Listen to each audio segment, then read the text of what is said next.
bloku into reklamowym vis-a-vis the nastroju dropping attention is oraz more and more information niedopasowanie, feed, czyli and emitowanie unfortunately reklam mismatch, nieoczekiwanych, często wręcz mainly niechcianych przez określoną mirrored grupę by the fact konsumentów. that some Szanowni consumers don't Państwo, w want to dzisiejszych see czasach specific z content. technicznego So punktu mismatch is widzenia about wrong targeting. podaż So from reklam można zwiększyć w contemporary point of view, nieskończoność, this we ale can uwaga produce more and odbiorcy jest more ograniczona i advertising, but selektywna. attention W span tej chwili is przychodzą mi selective na and myśl is słowa limited. Herberta So Simona, I który mówił, remember what że Herbert w świecie Simon once obfitującym w said. Well, he said informacje that in the world bogactwo full of informacji information, the plethora of information, the oznacza richness of information, niedostatek uwagi. well, this richness means lack Jaka of jest więc attention and limited pozycja attention prasy jako span. medium So, jakościowego na what is rynku the reklamy? position of press as the Dalej, quality media jaka jest in the market funkcja of reklamy advertising, prasowej and w what is the medialności? function of press Podczas advertising konferencji today? dostarczymy bardzo During this wielu conference, we dowodów, will be że reklama providing you with prasowa numerous długo proof and przytrzymuje uwagę evidence showing czytelnika. you that press Jest advertising is actually oglądana able ze to skupieniem, focus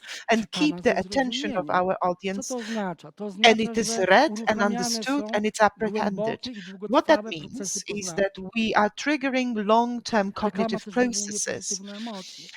Advertising can Szanowni also Państwo, w bring tym positive kontekście zwróćcie emotions. uwagę na Against that backdrop and wystąpienia in this naszych context, ekspertek z you Wielkiej may want to Brytanii, listen kiedy into będą our UK prezentowały skuteczność specialists. prasy w They will be budowie talking about the wizerunku czy efficiency of kształtowaniu press in atrybutów building marki. image and creating Tak, brand pierwszą attributes. funkcją reklamy Yes, prasowej jest indeed, the wspieranie very brandingu. first function Z racji of tego, press że advertising reklama is w to prasie support uruchamia branding, głębokie procesy because press poznawcze i advertising is, as wywołuje I say, pozytywne emocje. triggering deep cognitive Nasi eksperci processes przedstawią and też leading to dowody, positive że emotions. Our mocne experts will angażowanie also uwagi demonstrate that konsumenta to strong jest silną commitment stroną and strong prasy, engagement of wprost przekłada consumers' się na attention, sprzedaż. which is a Pokażemy, very że much a emocje, których strength of doznają press czytelnicy advertising, wobec is then reklam, directly translated są into silnie higher sales motywujące, że volumes. skracają And proces that is decyzyjny. a Szanowni motivating Państwo, tool and also drugą funkcją shorter time reklamy to prasowej yes. jest The second oddziaływanie na function of press sprzedaż advertising poprzez is to długotrwałe impact angażowanie sales uwagi through konsumenta long-term i commitment and through wywoływanie long-term motywujących attention emocji. focus and Te bringing dwie forward tezy udowodnimy motivating na dzisiejszej emotions. We konferencji. will be Serdecznie demonstrating zapraszam. these 2 points. Listen in and welcome again.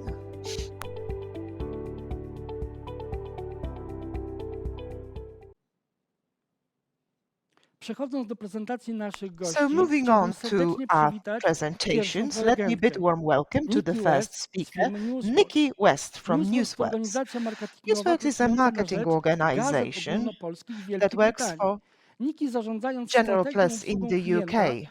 pomaga zarówno Niki reklamodawcom, is jak i agencjom w supporting the budowaniu marek. advertising Ma więc agencies in ogromne brand building praktyczne strategy. So doświadczenie w she has wykorzystaniu mediów do ample celów practical marketingowych. W experience in dzisiejszej using media prezentacji for opowie nam marketing o tym, purposes. jak In her ogromną wartość ma presentation, prasa zarówno Niki dla will społeczeństwa, focus on the dla value of press for zwykłych the obywateli, society, jak i w for budowaniu the marek. general Niki, oddaję population, Ci głos. and also in it's key in building brands. Niki, over to you.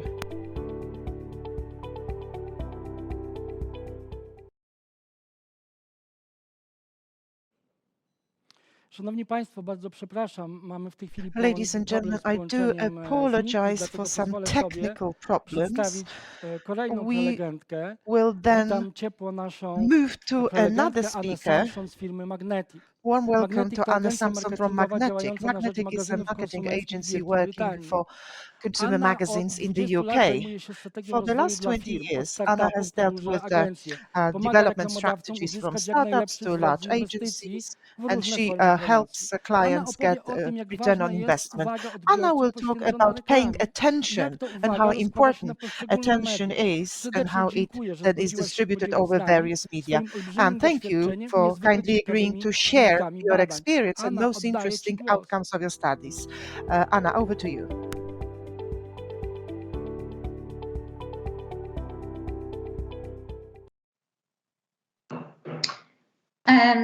Good afternoon, everyone. Can people see my presentation? Brilliant.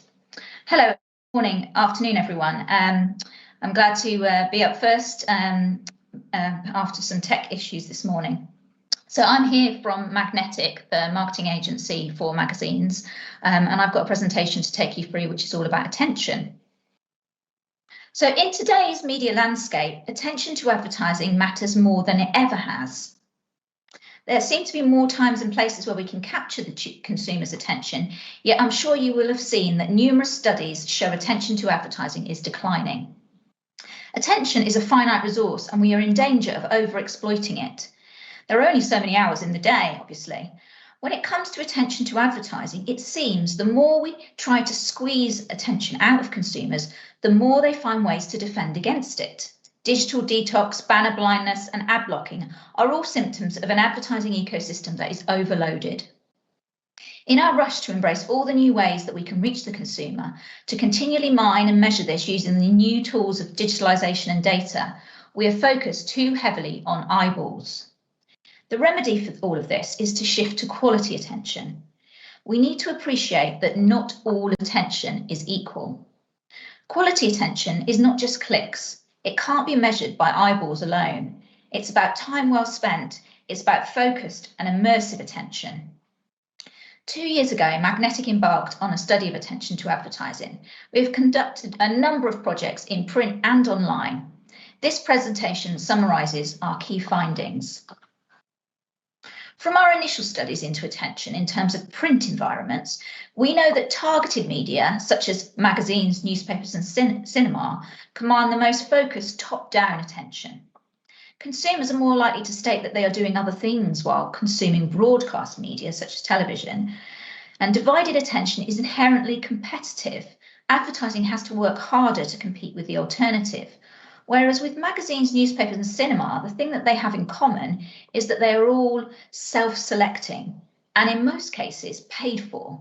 The content is often orientated to areas of special interest to the consumer, and this goes some way to explaining why they are commanding a different type of attention. This attention to content also translates into attention to advertising, as you can see here.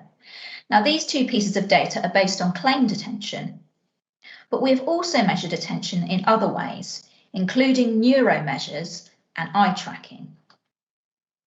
So in work done in collaboration with NeuroInsight, we measured the impact of advertising on the brain.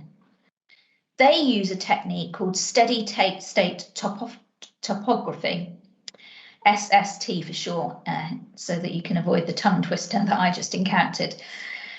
It records electrical signals at the scalp in order to build a second-by-second picture. They found that advertising in printed magazines elicits a strong and differentiated right brain response, as you can see in this slide here, which exceeds all other types of media measured. This strong response is primarily driven by emotional intensity, measured in the posterior right hemisphere. Emotional intensity is the extent to which an individual is energized, captivated, or engrossed by a particular communication. Magazine advertising outperformed all other media types on this measure. Now, if attention to advertising mattered 2 years ago, it matters even more now. As Faris Jacob said at a recent Magnetic conference, it's been quite universally discussed that it's been really hard for people to focus during the pandemic. There are lots of serious things going on, and focusing is super tricky because of the extreme and prolonged levels of stress we're all experiencing.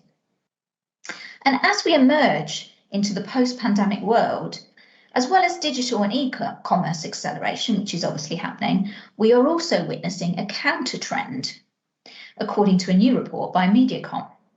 There's been a growth in people embracing intentional activities, pursuits that can be practiced mindfully, such as walking, baking, reading, and meditation. For some segments of society, activities connected to our passions have proved to be a means to help them manage mental health during a time of huge upheaval. This mindset shift has opened up opportunities for more intentional and purposeful moments in life and in media. Intentional consumption is about the nature of the content rather than the channel. It's about content that connects to consumers in a meaningful way because it reflects a passion. Magazines are well placed to tap into this shift. Touchpoint data reveals that amongst magazine readers, overall time spent with magazines increased over the lockdown periods. And magazines saw trust steadily increasing across the 3 waves of touchpoint data in 2020 and 2021. By contrast, trust in social media remained low. And the last ABCs reported a 13% increase in subscriptions. Unsurprisingly, given the trends that I've just talked about towards mindful activities, it's gardening, home and food, well-being and walking titles that have thrived in particular. More recently, we have focused our attention research towards understanding online environments. With the demise of the cookie, buying audiences online is set to change, and this is an area of explanation has become more important. Like many in the industry, we think the demise of the cookie creates a chance to do things better. Varish Yakov cited a study at our Spark conference in February this year that revealed analysis of over 90 third-party audience across 19 data brokers showed that they had only correctly identified gender 46% of the time, which is worse than random. This, alongside work from Ubiquity released this year, demonstrates that there's a real opportunity in considering the role of context and quality environments when buying audiences online. Indeed, it's clear that the body of evidence that advertisers need to better scrutinise their online inventory is strengthening. In 2019, the Attention Council formed in growing recognition of the issue and to promote the use of attention metrics as something that we should all be looking at above and beyond standard viewability. Research from TAC members has proven that low clutter, high attention and consumer-friendly experiences drive the most effective impacts for brands. In the UK, Lumen eye tracking company and their owner Mike Follett has built up a large body of work with advertisers, agencies and publishers that proves the quality of publisher environments. They recently partnered with Ubiquity to quantify attention cost per thousands, taking this conversation from one of qualitative value to quantifiable costs. We did some work with Lumen this year, and this slide shows that the headline results. It shows attentive seconds per 1,000 impressions. From this, we know that ads on magazine sites outperform similar ads on close comparator sites, both in terms of the amount of people paying attention and the amount of time they spend looking. For example, adverts on magazine websites viewed via desktop get on average 2 seconds of attention compared to 1.4 seconds for other quality digital display. We can combine view rate and dwell time into a single number to compare across media. That's that attentive seconds per 1,000 impressions measure that you see here. Because more people look at ads on magazine sites and for longer, magazines generate twice as much attention to advertising compared to other quality digital display. So why is it that magazines deliver such high levels of attention in print and online? We think there are 3 key reasons: a slower, more mindful media experience, a positive advertising experience, and a relevant and trusted context for advertising. Let's go through these reasons in a bit more detail. Magazine content is often passion-based. Think food, fashion and film, music, motoring and Minecraft. And the magazine reading experience in print is focused, relaxed and immersive. And as we have seen from the Intentional Attention report recently released by Mediacom, this experience to consume media mindfully is truly valued right now, especially when it comes to content like food, homes, gardens, well-being and walking. This focused reading experience is even more true online. If you think about your own experiences online, perhaps with a quality website that you might visit, such as the National Geographic, or maybe you're a reader of Wired magazine, versus more lower quality sites that you might stumble across where the ads are interruptive and annoying. This video put together by Lumen from their research in this field shows someone scrolling through social media versus a magazine page. And as you can see, the nature of these content experiences is very different. Now, I don't know if this video is going to work, but I'm going to give it a go. If not, oh, no, it's not going to work. But you can ask me for that slide afterwards, and if you play the video, you'll be able to see in real life kind of the difference between how quickly people scroll through social media and how quickly or less quickly they scroll through magazine websites. And I think that really hits the point home when you can see that. But if you just imagine your own experiences on your phone and how you interact with those different types of websites, I think it really hits the point home.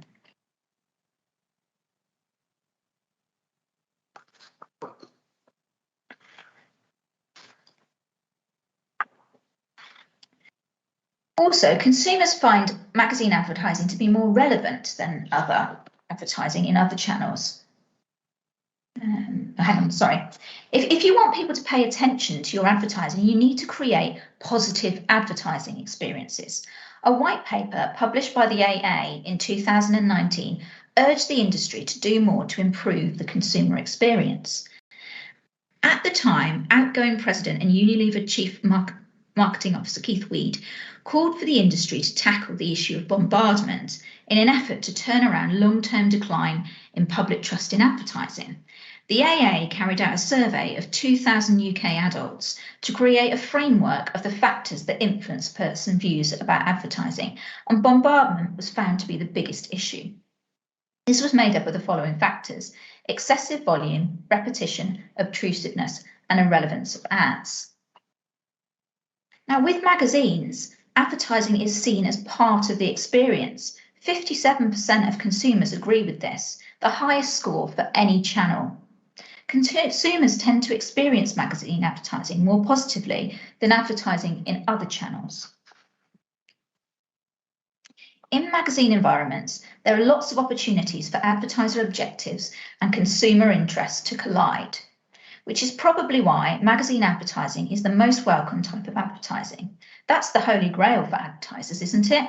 Here's an environment where advertising is not just tolerated, but actively enjoyed. And of course, part of this positivity of the advertising experience can be explained by contextual factors. Context is recognised as important for advertising effectiveness, as this framework created by Faris Jacob acknowledges. The pyramid applies a set of qualitative filters to media and communications planning. It acknowledges that when we are depleted of energy, we often default to easy media that requires less of us as a form of distraction. Think doom scrolling. These choices have consequences for advertising, with these media moments being characterised by low attention, ad blocking, and brand safety issues. With time on our side, we choose more demanding and immersive formats such as cinema, long reads, and podcasts. More successful vehicles for emotional impact and brand building. So rather than settling for the media efficacy of reaching the target audience as cheaply as possible, which could be established by a spreadsheet or an algorithm, this framework encourages us to consider the role of context and mindset. Consumers find advertising in magazines to be more relevant than advertising in other channels, which again explains why it's welcomed and people pay more attention to it. Relevancy and attention are closely linked. In another study, Home Truths, on home furnishing and electronics advertisers in printed magazines, we found that relevantly placed adverts achieved more attention. Note the higher scores on the relevantly placed ads above and left. This study used an eye tracking approach and uncovered some interesting behaviour. We found that for contextually relevant ads, respondents were continually switching their gaze from left to right between the content and the advertising.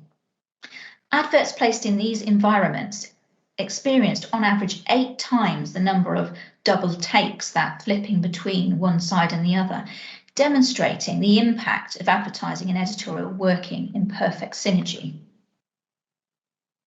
Now, of course, you could target those in market for home furnishings via data using an algorithm, but targeting based on audience data doesn't fully appreciate and exploit relevance. It targets people, not people in places where they are looking at relevant content. If you're interested in this idea, I recommend a report by Enders, a synopsis of which is available on our website. Go looking for this image of the butterfly.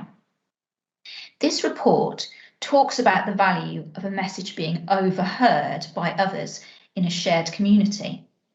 This is the idea that, for example, a fashion brand advertising on Vogue.com doesn't just benefit from targeting a luxury audience, potentially close to purchase, but also benefits from the audience feeling that their peers are seeing the same message and the social approval that brings. And social approval is something that's a key lever to pull in some markets, particularly luxury, for example. Not only is the magazine content relevant, it's trusted too. The relationship magazines have with their readers is based on trust. This is backed up by a number of studies from those outside the publishing sector, including surveys from Kantar and Ofcom. These studies both agree that magazines are the most trusted source for news. Our own study, A Matter of Trust, also found that magazines were more trusted than social media for content on fashion, beauty, homes, motors and entertainment, as well as news. You can see some of the homes data here. PAMCo, the audience measurement system for magazines, also backs this up. Magazines achieve high levels of trust across a range of content areas and an average trust score of 66% in the latest release. These sources account for trust in both print and online. This research from the AOP demonstrates that quality publisher environments online achieve high levels of trust with consumers when compared to portals and social media. This is important because this report also shows this has a knock-on effect on trust metrics for brands.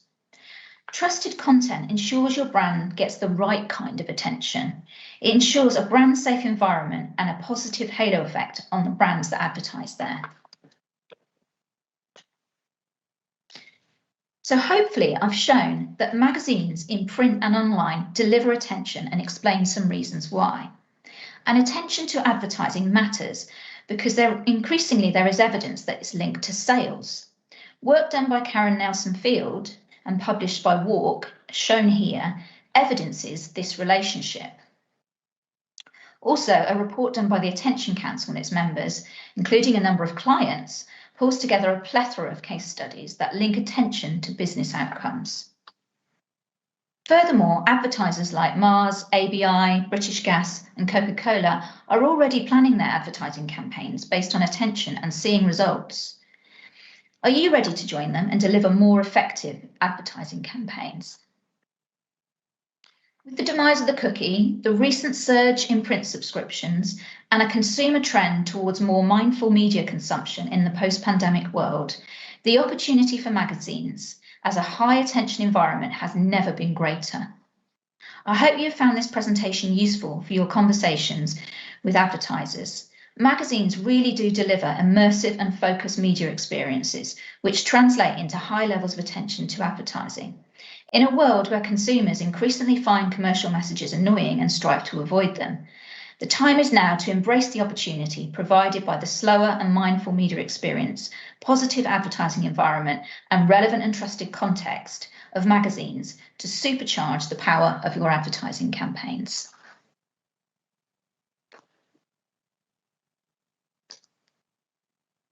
Thank you very much, everyone.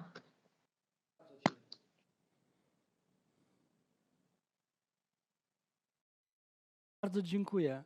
Przedstawiłaś mnóstwo fantastycznych dowodów na Well, thank efektywność you very prasy. much indeed. You Nie wiem, have czy państwo presented a zwrócili number of uwagę na końcowy fantastic liniowy pieces wykres. of evidence about the Pokazałaś efficiency of tam, press. I że don't know wyniki whether you have sprzedaży są watched liniowo this zależne od linear uwagi, jaką konsument graph poświęca whereby reklamie. you Skoro więc prasa i demonstrated that reklama sales prasowa results mocno are angażują dependent i on the długo utrzymują uwagę attention konsumenta, paid by the to oznacza, że audience. wprost So if the press działają is na able to sprzedaż engage produktu. the attention, that means that they translate into sales. Szanowni They do. Państwo, mamy Now, ladies połączenie and z gentlemen, naszym następnym we are now prelegentem. Nasz moving on to następny the next prelegent Simon speaker. Redican z organizacji PAMCo And that opowie is o Simon sposobie badania Redican from czytelnictwa prasy PAMCo, w Wielkiej and he Brytanii. will walk us Simon through przez wiele lat unlocking the pracował value po of stronie publisher agencji oraz audiences. zarządzał Simon used to organizacją be with podającą reklamy w agencies radiu. and also Więc ma bardzo was szeroką working perspektywę for the audience measurement for the i radio. So duże he spojrzenie offers na rynek a reklamowy. broad perspective Proszę and zwrócić ample uwagę, view jak on the niezwykle interesująca advertising inna od media polskiego rynku jest market. sama definicja prasy w Now, Wielkiej you Brytanii. may want to Rynek look at prasowy the definition prezentowany of przez press Simona in the to rynek UK. Press wielokanałowy. means Simon, oddaję Ci something głos. really broader and different than in the Polish market. So Simon, over to you.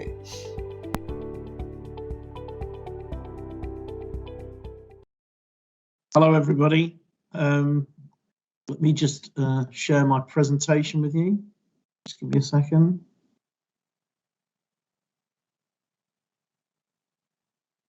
So yeah, I'm here to give you an introduction to PAMCo, the Publishers Audience Measurement Company, and how we try to help publishers and agencies unlock the value in publisher audiences.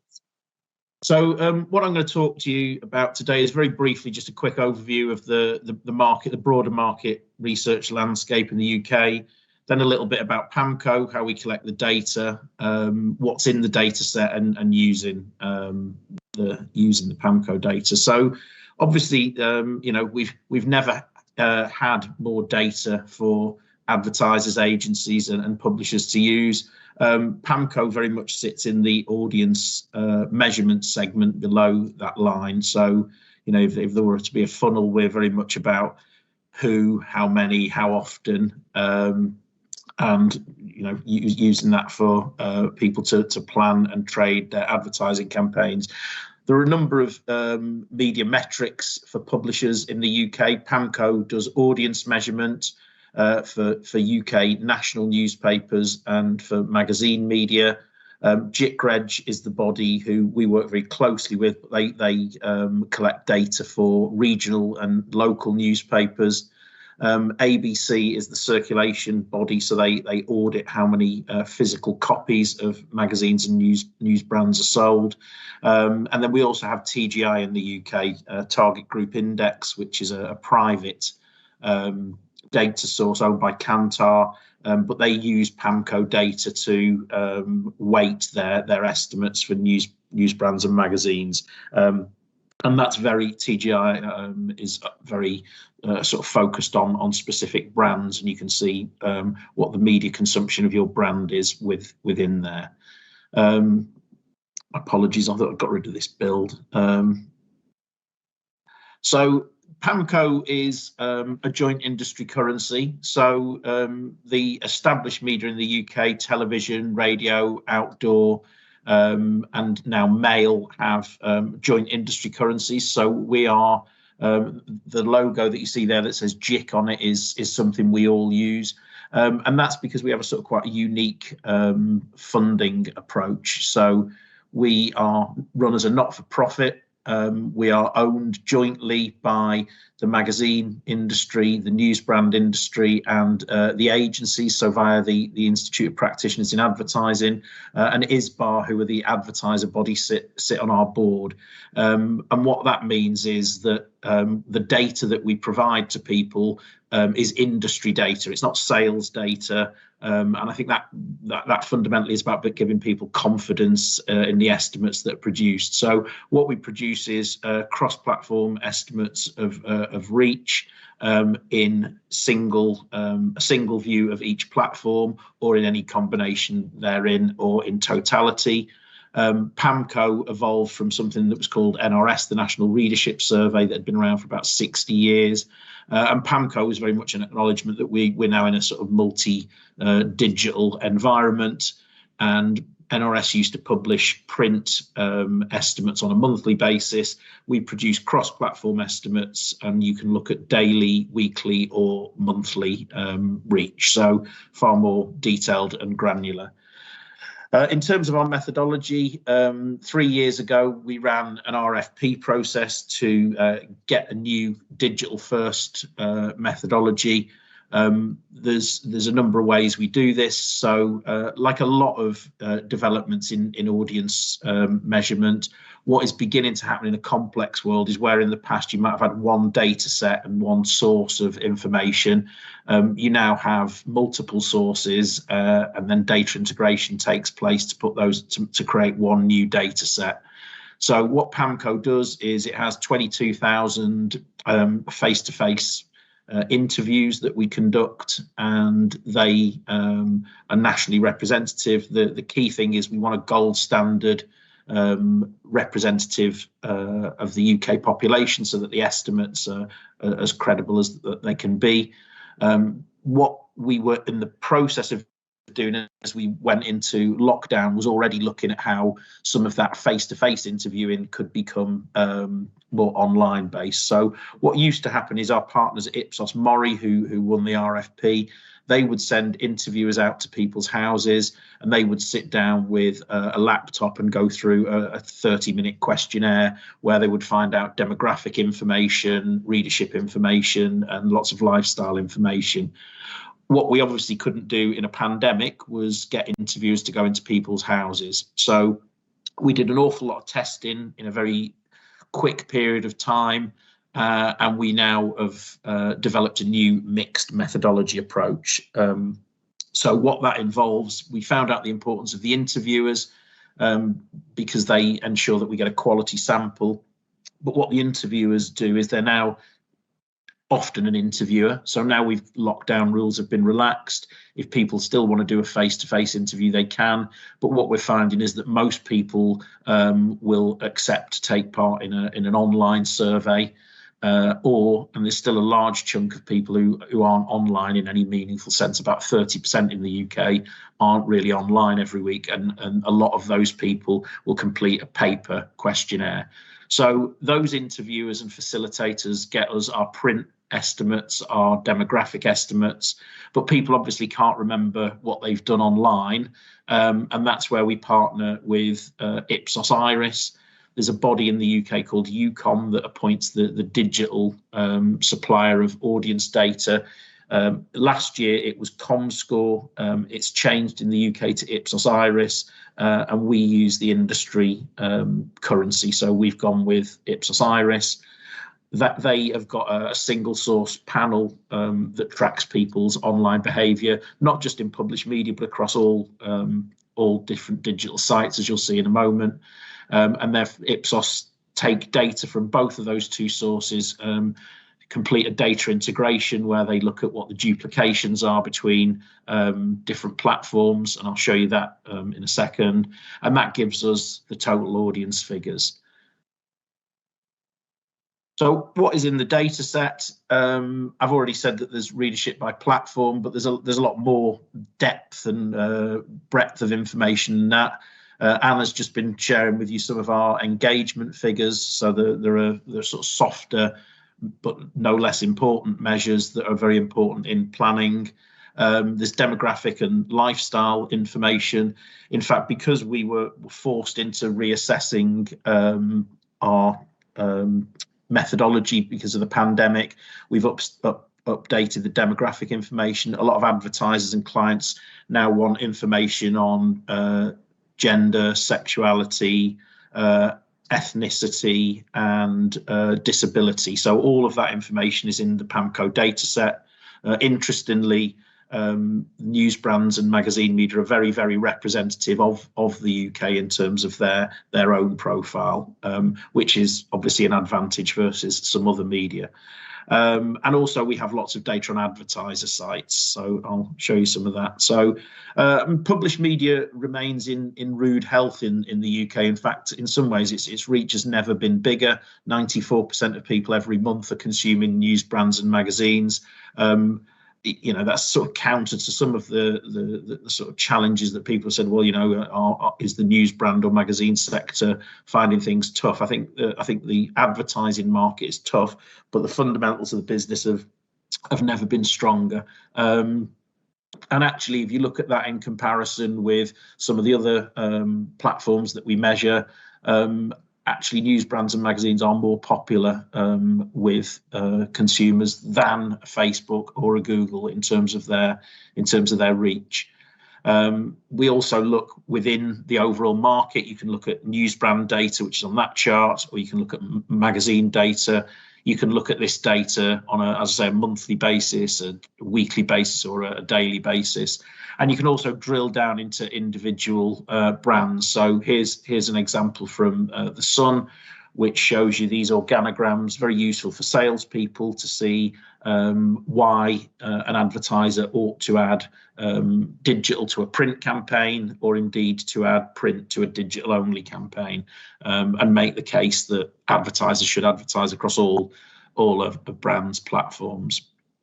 I talked about the demographic and lifestyle information. So there's lots of richness of data there. There are also lifestyle questions. So again, from a sales point of view, very useful to be able to go and talk about interest areas that if you're talking to a specific client. So it's just an example here about baby and childcare and parenting for a female lifestyle magazine.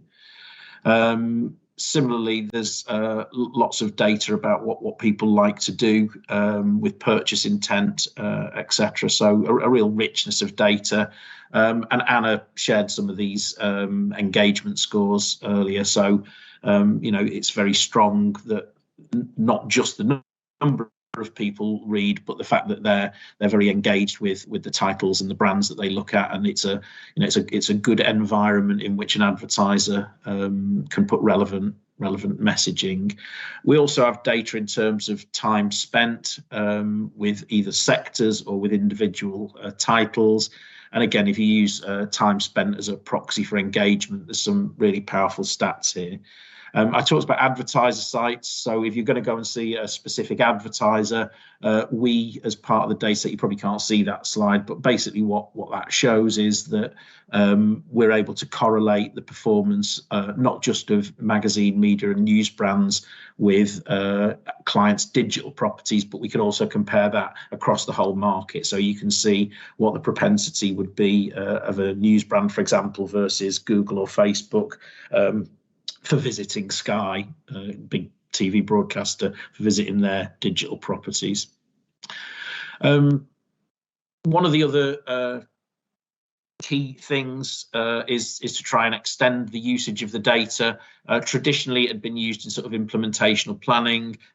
What's beginning to develop further in the UK is cross-media planning systems. So Touchpoints is quite a long-established cross-platform system that takes data from all of the different joint industry currencies and allows people to look at how magazine media and news brands fit into the overall media life of a consumer.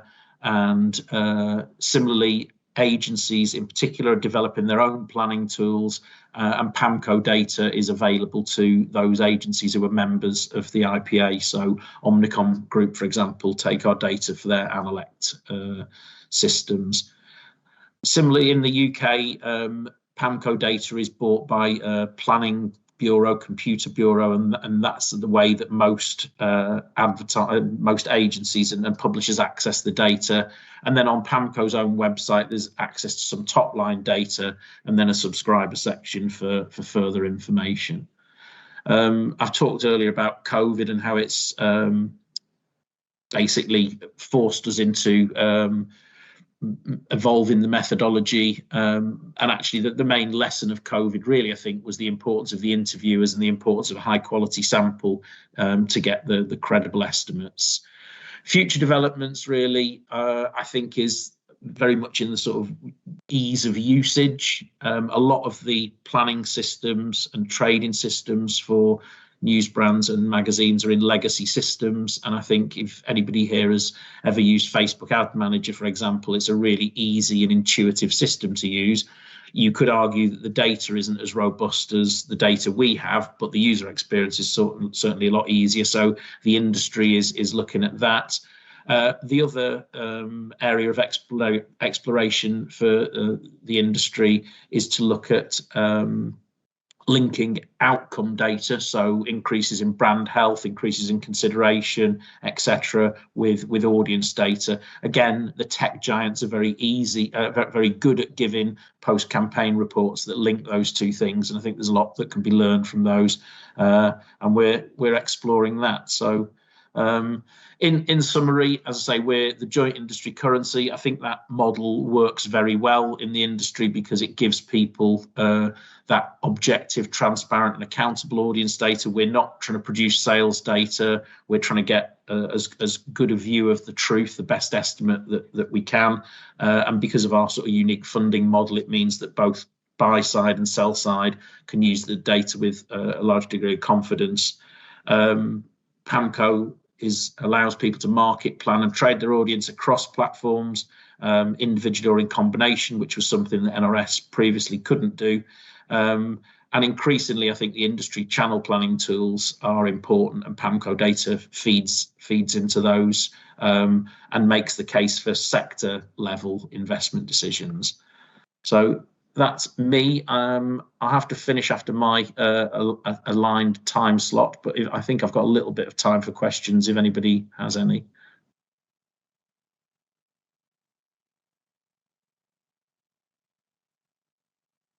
Simon, dziękuję bardzo.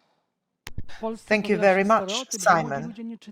Well, in Poland, there is the stereotype that young people don't read anything anymore, so they don't read books, they don't read newspapers. But you're saying that some 80% of UK population, which is a well-developed market, aged 50 to 34, would only read newspapers across various distribution channels. And this is good news. That's very optimistic that they do read, even if it's just digital. Now, ladies and gentlemen, we will be trying to go back to Niki West. Do we have Niki online?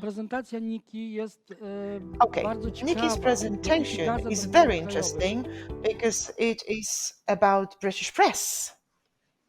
There we are. Szanowni Państwo, jeszcze raz przedstawiam Niki West z Newsworks. Let me present Niki West from Newsworks. This organization works for British national papers. She manages strategy. She helps the advertisers in brand building. She's very knowledgeable and experienced. She knows a lot on how to use media for marketing purposes. Ladies and gentlemen, it's a great pleasure for me that today I can listen to Niki's presentation. Niki will tell us how important the press is for the societies and for the Niki. Hello, everybody, and big apologies for the connection problems earlier, but here I am. So thank you very much for having me today and for the warm introduction. So the purpose of this session today is to really take a step back and appreciate the true value of what news brands and journalism have to offer, and to help you understand why advertisers and agency planners should really care about journalism. So across the next 20 minutes or so, I'll talk to you about why journalism matters and hopefully encourage you to think about how journalism can really benefit advertisers and brands whilst also making a positive difference to our society at large and the people within it.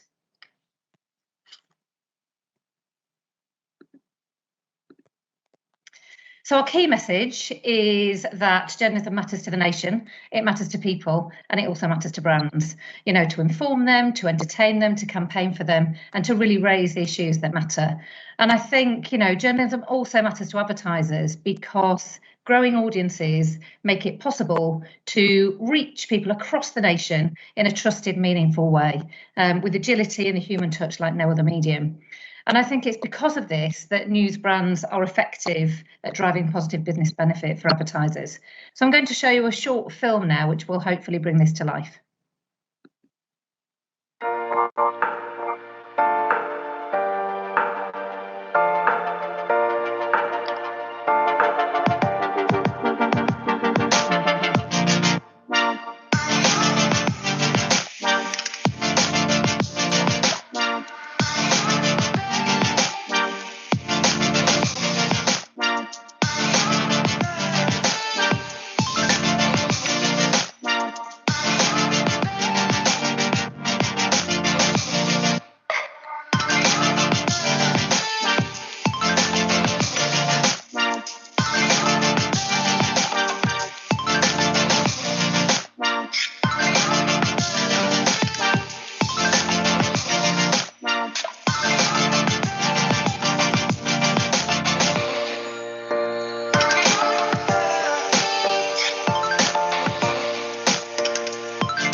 So let's explore some of these themes in a bit more depth, starting with the idea that journalism matters to the nation.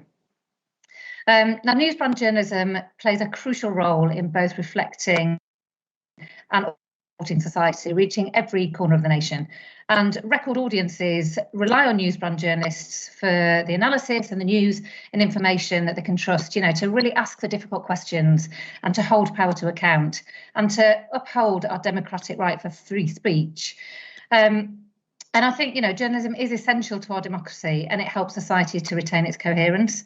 And we did a piece of research a few months ago that highlighted that 70% of people actually think that a world without journalism would harm democracy. And this is because journalism champions truth and fairness. Newsbrands also shine a light on the things that matter, and they've played a huge role in providing both integrity and rigour to investigations and campaigns that other mediums are able to do so. They bring us together when they're upfront, honest, and champion the causes that real people in society really care about, and they give campaigns credibility and influence. And I think the power of journalism is really evident in the campaigns that the UK newsbrands have championed over the years. A few examples being the Daily Mail's War on Plastics campaign that's been running for at least 10 years now and has been recognised by the United Nations. The Sun's Jabs Army campaign more recently, which encouraged volunteers to support the UK's COVID vaccine programme, and also the campaign championed by Marcus Rashford to support vulnerable children, which actually led him to recently being awarded an MBE, which is absolutely fabulous. But all of these campaigns, demonstrate the real power of newsbrands to create action and provide a positive benefit to society. And even the Queen recognised journalism's importance.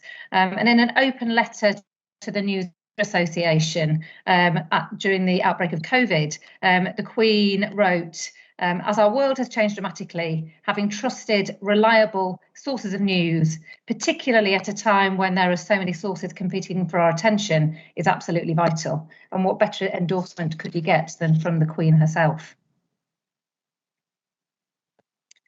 But not only does journalism matter collectively to the nation, it also matters individually to more people than ever before. And the reason why journalism matters to people in this way is all down to two things, which are influence and trust. And journalism plays a significant role in helping us to define and test our values and help shape our worldview. And I'm sure many of you, would acknowledge that and understand that. So, in fact, we conducted some research earlier this year, which highlighted that if you add newsbrand readership to a predictive model, which measures people's attitudes to things like politics and risk and success, it makes it nearly twice as effective as using demographics alone. So this really highlights the strong influence that journalism continues to have. And I think people turn to journalism because they need news and information that they can trust. And this is at a time when it's harder than ever before to understand and trust what you're hearing. And interestingly, when asked which sources of information are trusted to keep people well informed about local, national and global issues, newsbrands consistently comes in at the top, compared with the likes of TV, radio and social media, but even compared to the likes of friends and family. So this is all evidence that newsbrand journalism continues to be a really important window on the world. And our research also showed that newsbrand readers look to newsbrands to explore solutions to problems. And the findings from the same study show that a third of people claim that they turn to newsbrands more than any other sources for this, more so even for friends and family. So they have a significant role to play in keeping people in the know about things that we find concerning or worrying, both personally, but also on a national, local and global level. And they really help us to understand complex issues and provide us with the information that we need to make sense of problems. And this is why the news industry is thriving in the UK in terms of the audience and the attention that it attracts. Simon has just told us about PAMCo and how we measure audiences here. And that PAMCo platform shows us that there are 27 million daily readers across the UK total newsbrand sector. So news brands certainly pack a mighty punch in terms of their audience size and engagement. And unsurprisingly, we saw unprecedented audience spikes across the pandemic as people's thirst for trusted quality news increased dramatically. And I think it's worth noting here that significant readership is coming from digital, as this gives people access to news right at their fingertips every single day in an easily accessible way, across multiple platforms. However, we shouldn't underestimate the enduring power of the printed news product, because 10 million people still read a national newspaper every single day in the UK, and newsprint really does still lead the global agenda, so it's still very, very important.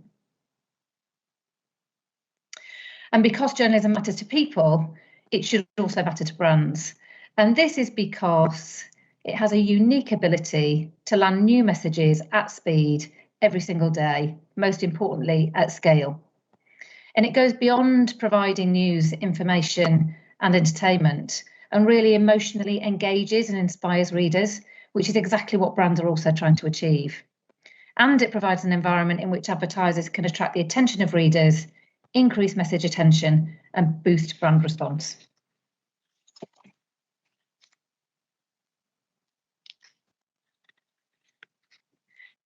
But despite lots of evidence demonstrating the effectiveness of news brands, recent research from Ubiquity in the Radio Centre demonstrates that there's still a significant disconnect between perceptions that advertisers and agencies have about the ability of news brands to drive positive shifts in brand salience and also to drive return on investment, versus what the reality is based on actual evidence.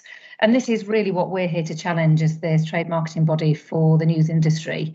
And you can see on this slide that advertisers and agencies ranked newspapers 8th in their ability to increase brand salience, below most other media, including TV, out of home, cinema, social media, magazines, online video and radio, and the list goes on. However, evidence from secondary research suggests that newspapers are in fact second, along with magazines, only falling behind TV in their ability to increase brand salience.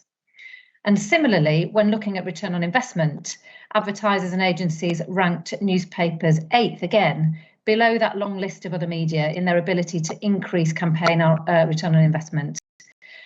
However, effectiveness evidence suggests that news brands are in fact joint 3rd alongside magazines, just below TV and radio.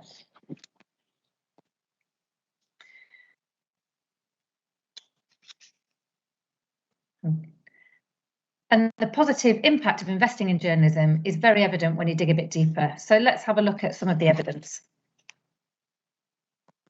I'll just wait for the slide to come up. So first of all, we know from eye tracking research from a company called Lumen, who Magnetic also work with, and I think Anna showed you some of their stuff, that ads that are placed on news brand sites command higher levels of attention versus ads that are placed in alternative digital environments. And we can see from the numbers in the chart on the left-hand side that 29% of viewable impressions are seen on news brand sites versus only 18% on other sites. In addition, the average dwell time of ads placed in news brand environment is greater than other digital environments, which we can see on the chart on the right-hand side. So even at a really basic level, we can see that ads placed within quality journalism are commanding higher attention and higher engagement for people.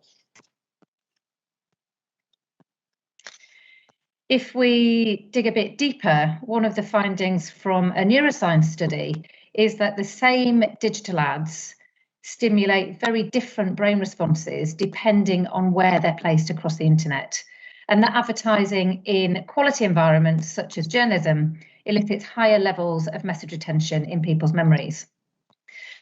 And this study found that premium editorial contexts such as news brands create greater long-term memory encoding.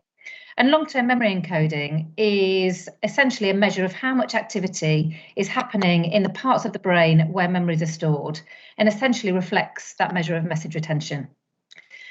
And long-term memory encoding is significant because it's proven to correlate with decision-making and purchase behaviour. So some of the key findings from the study were that left brain memory encoding, which is linked to remembering words and detail, was 21% stronger for ads that were placed on premium sites such as news brands and magazines versus those that were placed across the run of the internet. And also right brain memory encoding, which is linked to message retention of the overall broad holistic picture, was 13% stronger for digital ads placed on premium sites versus those that were placed across the internet. So there's real evidence here that context matters and that the environment in which digital advertising is placed has a significant impact on message retention.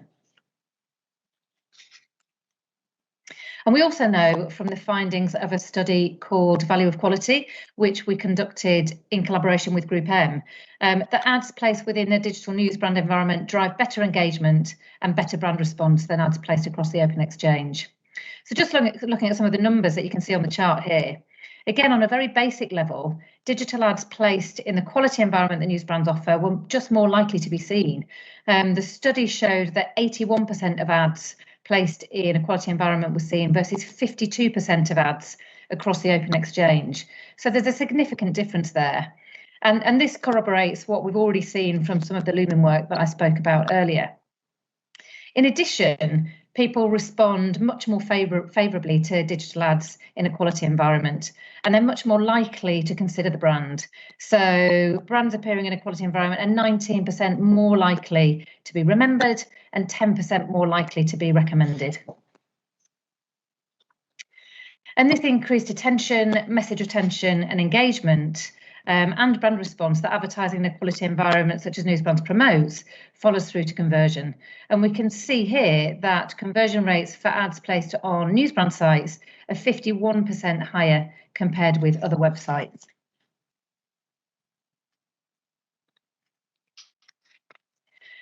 And evidence also exists from recent analysis of the IPA data bank. Now, the IPA is the Institute of Practitioners in Advertising, and they've got a huge database full of hundreds of case studies, effectiveness case studies. And when we mine that data bank, it suggests that campaigns, including news brands, deliver greater business effects for brands versus campaigns that don't use news brands. So here, what we're looking at is uplifts in the number of very large business effects across several metrics, including things like market share and price sensitivity and profit growth that different media choices can help drive. And we're specifically looking at uplifts of campaigns that use multi-platform news brands, so both across print and digital, compared with campaigns that don't use news brands at all. And what we see for campaigns that do include news brands is a 74% greater likelihood of brands delivering market share growth. And that's a very large shift in that particular metric.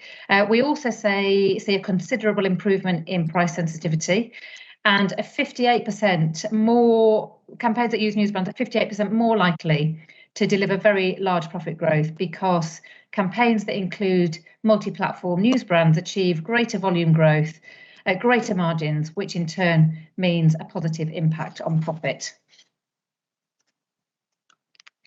So we're just going to dig down in some of the data that sits behind these numbers now.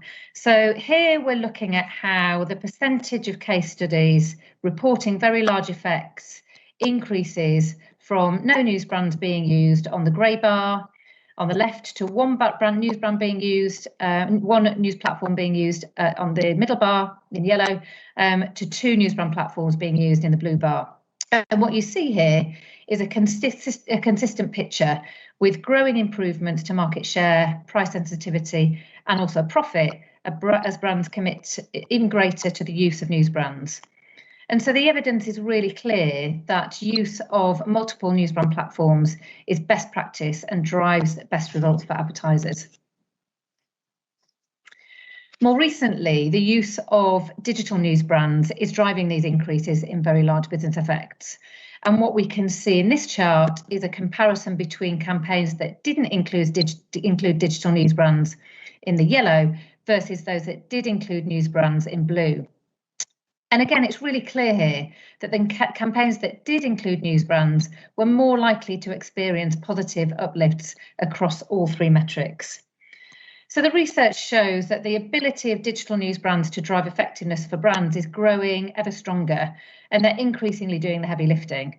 However, that's not to say that the print platform is losing its effectiveness, because that's not the case at all. In fact, it's the combination of print combined with digital news brands which drive the highest levels of effectiveness due to the synergy between the two platforms. And there's quite a lot of information on this chart here, but what this shows is the reason why including news brands in a campaign results in greater business effectiveness for advertising. And that's because of their strong impact on both brand trust and quality perceptions, which are most strongly linked to profit growth. And these metrics show the impact on how brands are perceived based on where people come across them, which again brings it back to this idea of the power of context being really, really important. And we talk about that all of the time at Newsworks. So if we look at trust first on the left-hand side, trust has been a growing issue in recent years, but campaigns using news brands benefit much more than others. And what we learn from the data is that trust in brands that advertise as part of the IPA data set that don't use news brands as part of the media mix has actually been growing over time. So we can see that it's doubled from 2012 up to 2020, from 10% to 22%. However, this effect is even stronger for brands that advertise on at least one news brand platform, increasing by 17 percentage points during the last 8 years, from 13% to 30%. But using both print and digital news brand platforms significantly increases this effect, with nearly 50 percentage points increase in trust advertised on two news brand platforms, rising from 9% to 56% between 2012 and 2020. So this really demonstrates the increase in trust and influence over this time. And if we move on to quality, the same is true for the quality perception measure, which is often overlooked by brands, but it's the most important driver of profit growth. And again, campaigns using news brands benefit more than others. So the pattern for the quality perception of brands that advertise as part of this data set that don't use news brands has been quite variable over the period that we've tracked. However, when news brands are used as part of the campaign, the perceived quality of those brands advertising within them has been growing steadily. And using both print and digital news brand platforms significantly increases that effect. And finally, we're going to look at, we learned from the IPA Data Bank study that news brands are a highly effective multiplier of other media. So not only do they drive effects such as market growth, share, penetration and profit in their own right, they also make other media in the schedule perform more effectively. So if we look first at the broad business benefit, TV, of course, remains a really effective medium, but nevertheless, we do still see that news brands are able to enhance the effectiveness of TV by 61%. Online videos is in many ways a secondary effectiveness medium to TV, but still a really powerful video medium. And we see an even bigger uplift there when dual platform news brands are added to the campaign, with news brands making online video 73% more effective. We also see a modest effectiveness uplift of 19% with online display. Online display tends to be more short-term in nature, whereas news brands tend to be more long-term, focused on the long term, but we still see a positive uplift there. And then we come to social media and the effectiveness of social media. And this is really interesting because I think here we see an enormous uplift on the effectiveness of social media usage in campaigns where news brands are added to the schedule. So it appears that news brands fill a very important gap in the effectiveness of social media. So once again, having the quality environment of news brands in the mix makes other digital media work harder.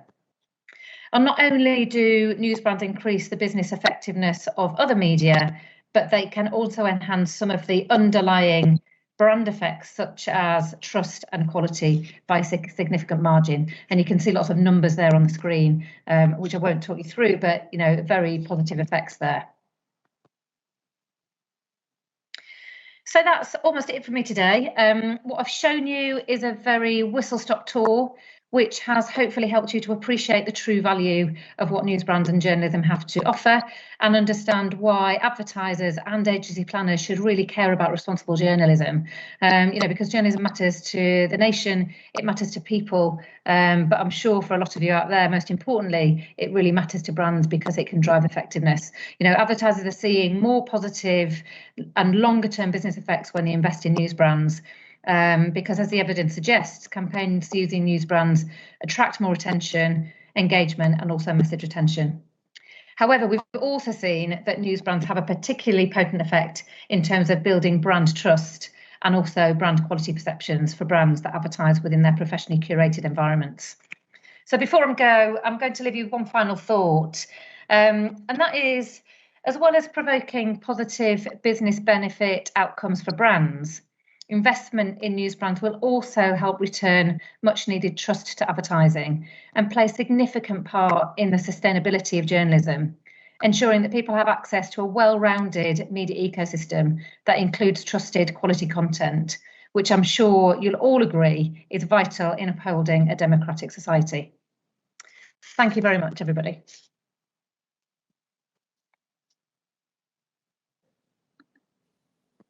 Niki, bardzo dziękuję za fantastyczną Niki, thank you prezentację. very Jestem much zainspirowany indeed for twoimi most tezami. fantastic Szanowni państwo, presentation. I am zapamiętajcie, inspired zaufanie do by reklamy. what you've talked Niki, about. pokazałaś So, nam ladies and gentlemen, silny the związek home take między pracą message naszych is dziennikarzy trust.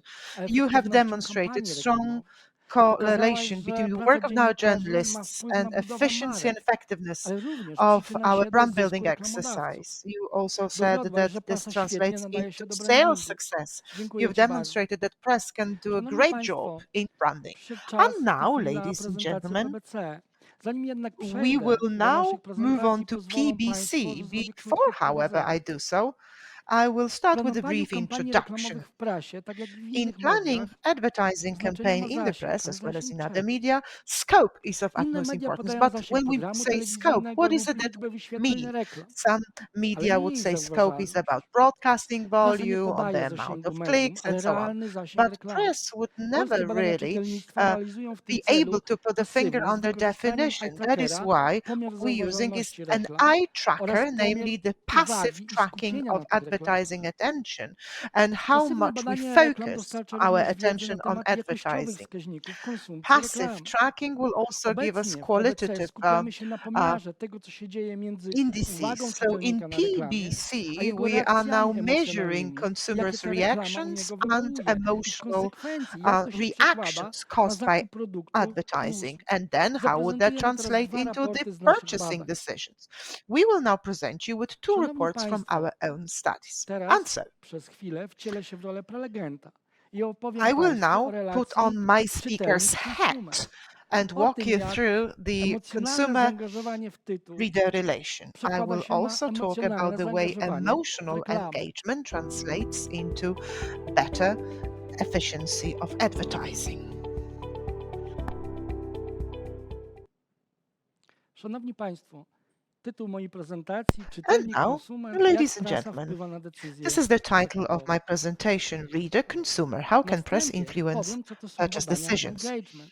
So to start with, I will Potem walk you through the definition of wspomnę o tym, engagement że studies. czytelnik jest w Then dobrym nastroju, I will say odczuwa that emocje, consumers are czytając in prasę. good mood W and trzecim they rozdziale pokażę, feel jak ten good dobry emotions nastrój, when ta reading emocja press. przyjemności, And then in kiedy third czytamy chapter prasę, of my przekłada się presentation, na I will talk more pozytywne about emocje these good wobec emotions reklam. and W positive czwartym rozdziale przedstawię attitudes postawy i towards zachowania advertising. konsumenckie Fourthly, I czytelników will prasy. speak about Na attitudes końcu and wraz consumer behavior pokażę, as shared by że the press readers. And emocje, I które will odczuwamy, finish reklamy, które with widzimy, demonstrating powodują, że demonstrating nasi that the czytelnicy emotions we idą, feel chcą kupić produkt, would make dlatego our że emocje, consumers których go out and doznają, shop and buy są the silnie products because the motywujące. emotions they will get are strong motivators. Szanowni państwo, engagement to jest And so relacja we will start konsumenta with z medium engagement measurement. oraz relacja Engagement konsumenta z is the marką. relation between the Ta consumer relacja and the ma medium charakter and the brand. emocjonalny. This is an emotional badaniach relation. engagement dowodzi się pozytywnego And so in związku między engagement zaangażowaniem study, konsumenta w medium we i zaangażowaniem prove tego the positive konsumenta w relation between reklamy, the które są consumer's zamieszczone w tym engagement in a medium. given medium and advertising present in this medium. Rozpocznę od I emocji will kick doznawanych off podczas with czytania emotions prasy. that we get when reading a paper. Szanowni Państwo, generalnie mamy dwa modele Generally odczuwania speaking, we have emocji two podczas czytania models prasy. of Pierwszy model, w experiencing którym emotions dominują when reading a dwie, czasami newspaper. jedna emocja, In the first model, we to have dotyczy one mniej więcej emotion, połowy sometimes two, czytelników prasy. and this would be true for about I 50% drugi model, of tak zwana press readers. kompozycja uczuć, And then there is a second czyli model, sytuacja, namely the kiedy so-called czytelnicy composition of odczuwają od emotions, 3, czasami nawet do 7 when the emocji readers would feel podczas from 3 lektury up to 7 wpisów. different emotions when Generalnie możemy reading powiedzieć, newspapers. że między czytelnikiem Generally, prasy we can say that between the a media jego reader tytułem and jest the wielowymiarowy, reading emocjonalny medium, związek. there is an Proszę emotional, spojrzeć, aż 59% multi-dimensional czytelników relation. prasy Some odczuwa od 2 do 7 59% of press emocji readers would czytając feel wpis. from 2 to 7 To emotions reading stereotyp, the że newspaper. kreowanie emocji to jest, It would be a niektórzy mówią, stereotype to say wyłączna that domena creating telewizji, emotions is która solely oddziaływuje na achieved by wszystkie TV, as zmysły. the TV Wykażę impacts Państwu, all że prasa senses. tworzy Well, let me pozytywne demonstrate środowisko that press emocjonalne dla reklamy. creates positive emotional environment for advertising. Zacznę od reklam, Let me które start doznajemy by czytając advertising gazety codzienne. which we come across when reading Aż our daily 37% papers. czytelników Some podczas lektury 37% gazet of odczuwa przyjemność, readers, when reading papers, would feel 35% pleasure. skupienie. 35 people Tym dwóm feel emocjom calm and czasami focus. towarzyszy These two odprężenie, emotions are radość. I to jest somehow and pierwszy sometimes wymiar. rather Drugi associated wymiar by to relaxation, poczucie joy, and that's the first dimension. zaangażowania. The second dimension will Często be the też feeling of commitment. tego, że rozwijamy własną Quite often, osobowość we i feel that motywację we do also działania. develop our own To jest drugi personality and our wymiar motivation to act. emocji That's the second wobec dimension. dziennika. Emotions towards the Szanowni papers. Państwo, w przypadku Now, magazynów nie ma as for niespodzianek, magazines, a well, it comes as 74% no surprise czytelniczek that some magazynów, ja tutaj 74% of zagregowałem readers, dane usually dla female magazynów ekskluzywnych, readers, poradników, pism would feel hobbystycznych, pleasure aż when 74% reading various czytelniczek magazines. magazynów odczuwa So przyjemność. 74% of Wiemy, że te emocje the nie readers, występują usually pojedynczo. female, W feel związku z tym tej pleasure. przyjemności These towarzyszy emotions are motywacja do often działania, accompanied by odprężenie, other relaks, spokój. emotions, motivation to act, Wyobraźcie sobie relaxation, Państwo calm, teraz, że waszą and peace of reklamę mind. So czytelniczki imagine magazynów that your widzą przez 4 advertising sekundy, is present a tak for wynika 4 z tych seconds in pasywnych eye Women's trackerowych Magazine. badań PBC. And this is I what the teraz przez te passive eye 4 tracking sekundy PBC study odczuwają tells us. przyjemność. So for Przez these 4 4 sekundy seconds, widzą these waszą readers would reklamę i feel odczuwają pleasure przyjemność. while viewing your To jest fantastyczna sprawa. To jest advertising. fajny So kontekst that's dla waszej fantastic, reklamy. isn't it? That's a Zwłaszcza, very że cool jeśli context for your wasza product, marka especially if ma your brand również w tym swoim portfolio, w tym swoim would świecie wartości also emocje have przyjemności, within their radości portfolio czy those motywacji. pleasurable, joyful, or motivating emotions. I trzeci rodzaj pisma And then the specjalistyczne, third podaję type tutaj of przykład magazynu a Dom press that Wnętrz. is the specialist Tutaj dominują targeted dwie emocje. magazines, like for instance Home and Przyjemność i Interior. motywacja Here we've do got two działania. emotions dominating the picture, that is pleasure and motivation to act. Szanowni Państwo, wyobraźcie And so, sobie, że umieszczacie imagine, reklamę w ladies and magazynie, w gentlemen, that you're medium, placing your advertising in a która magazine, in a motywuje swoich medium czytelników do działania. that motivates Tym, że people tak to mówi, act. słuchaj, In this way it says, look, zmień swoje mieszkanie, idź do przodu, you need to do something with your rozmontuj swój flat, dom. move forward, change it, Działaj. put some repairs there, To act. jest fantastyczny kontekst dla waszej reklamy. This is a fantastic context for your future potential advertising. Podsumujmy. So just let's conclude on that part. Najważniejszą emocją, którą zaspokaja The prasa, key emotion that jest press przyjemność. satisfies is pleasure. Zależnie od segmentu prasy, Now, depending towarzyszą on jej the emocje segment of the radości, press, skupienia, this motywacji. pleasure is often accompanied by joy, To, co najważniejsze, motivation, te focus. emocje The point tworzą is, dla państwa however, that reklamy. these Reklamy emotions would umieszczone w create prasie, a very positive pozytywny kontekst.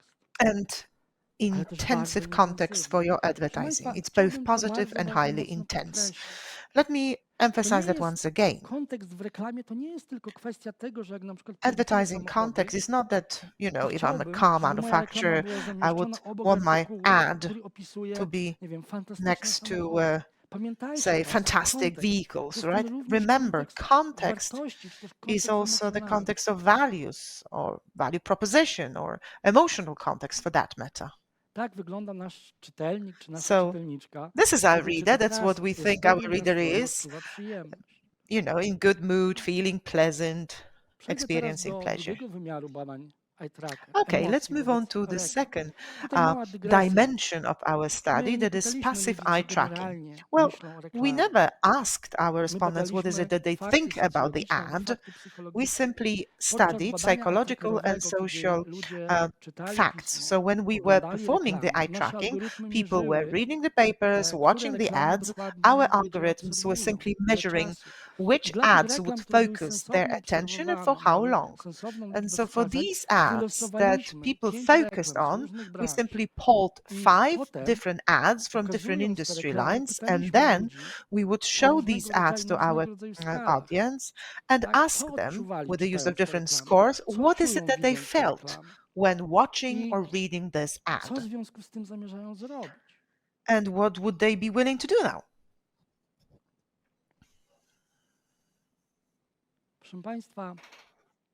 And so,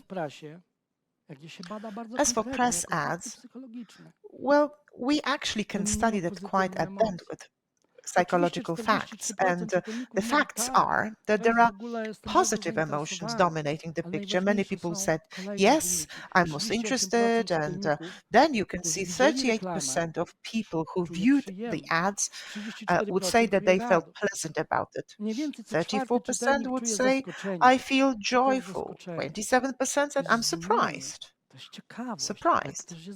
And that means I'm interested. I'm also experiencing positive emotion there. And then every fourth respondent will feel proud. What would all these emotions mean for your business? First and foremost, what's important for marketing is that pleasure, joy, satisfaction would also mean high attention to the factor, to the impetus you want to provide them with. What would that mean? That means that the readers who read the paper would also feel similar emotions towards your ad.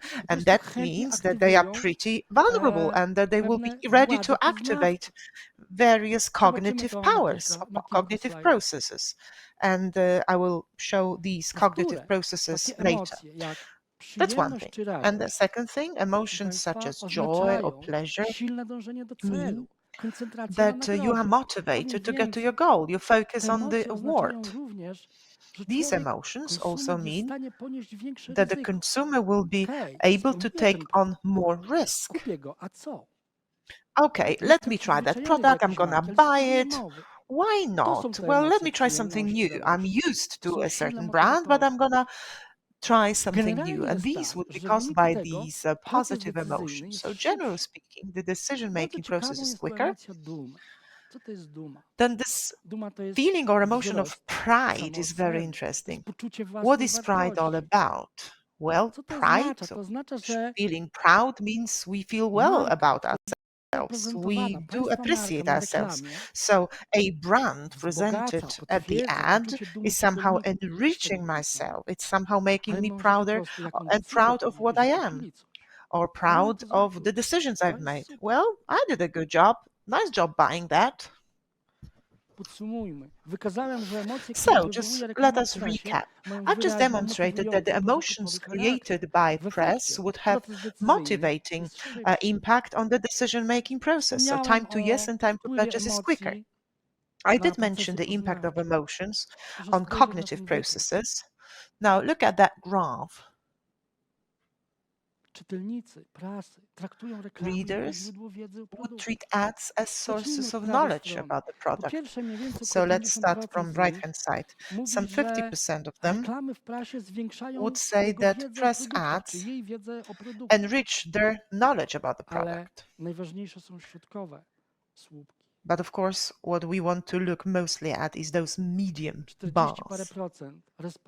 Some 40% of our audience would say, and that relates to both press and magazines, that they would like to find out more about the product.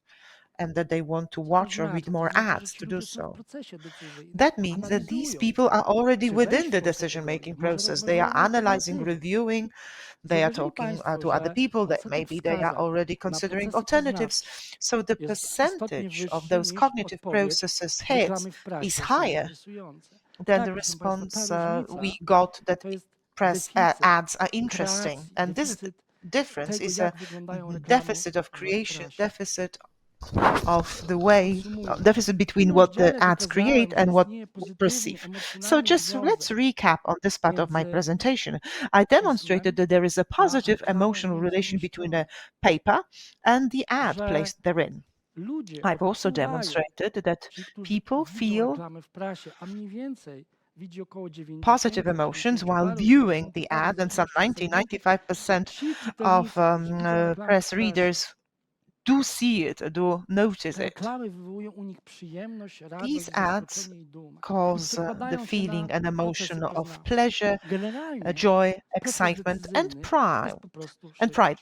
So the decision-making process is quicker and swifter. And so, this is the press reader. Say, if they got your ad, looks like they did, and they are highly motivated. Let us move on now to chapter 4, whereby I'm going to discuss consumer attitudes and behavior. Let's start with the impact of emotions on these attitudes or behavior patterns. This slide shows you the number of emotions towards ads.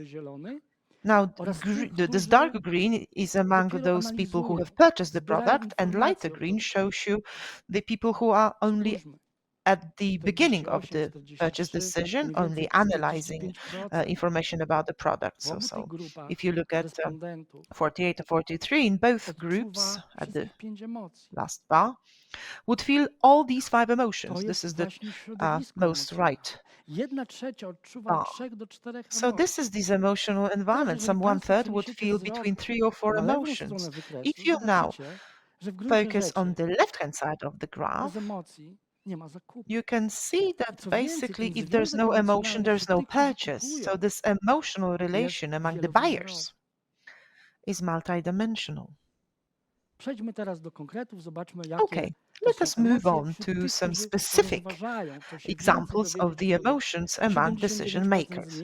So 79% of people who learn more about the product through the ads would feel pleasure, 73% would feel joy. Moving up in the decision-making process, again, we have 2 groups, lighter green, these are the people who intend to buy, and darker green, buyers, somebody who's already bought the product that they viewed and considered through our ads. 83% of the people who have seen the ad and either bought the product or are considering the purchase would feel pleasure. 80% feel joy. And then 50% for pride. As you can see, this is twice as much as the average for press readers. That means that those people who are already at the advanced stage of the decision-making process, are almost buying, would have many emotions, positive emotions about your ad. Now, to the left-hand side, I am just bringing you back into the picture of the emotions for the paper. So pleasure, focus, motivation. And at the right-hand side, I'm showing you emotions towards the ad. Among the people who have already bought the product, the advertised product, and as you can see, the common emotion for both these environments is pleasure. So pleasure is the conveyor belt, if you like. Pleasure is the emotion that makes us enjoy our read, makes us enjoy this ad for 4 seconds, and I also feel quite pleasant about this ad. Okay, let us now move on to the effects and the recommendations. What is it that these emotions and activated cognitive processes tell us?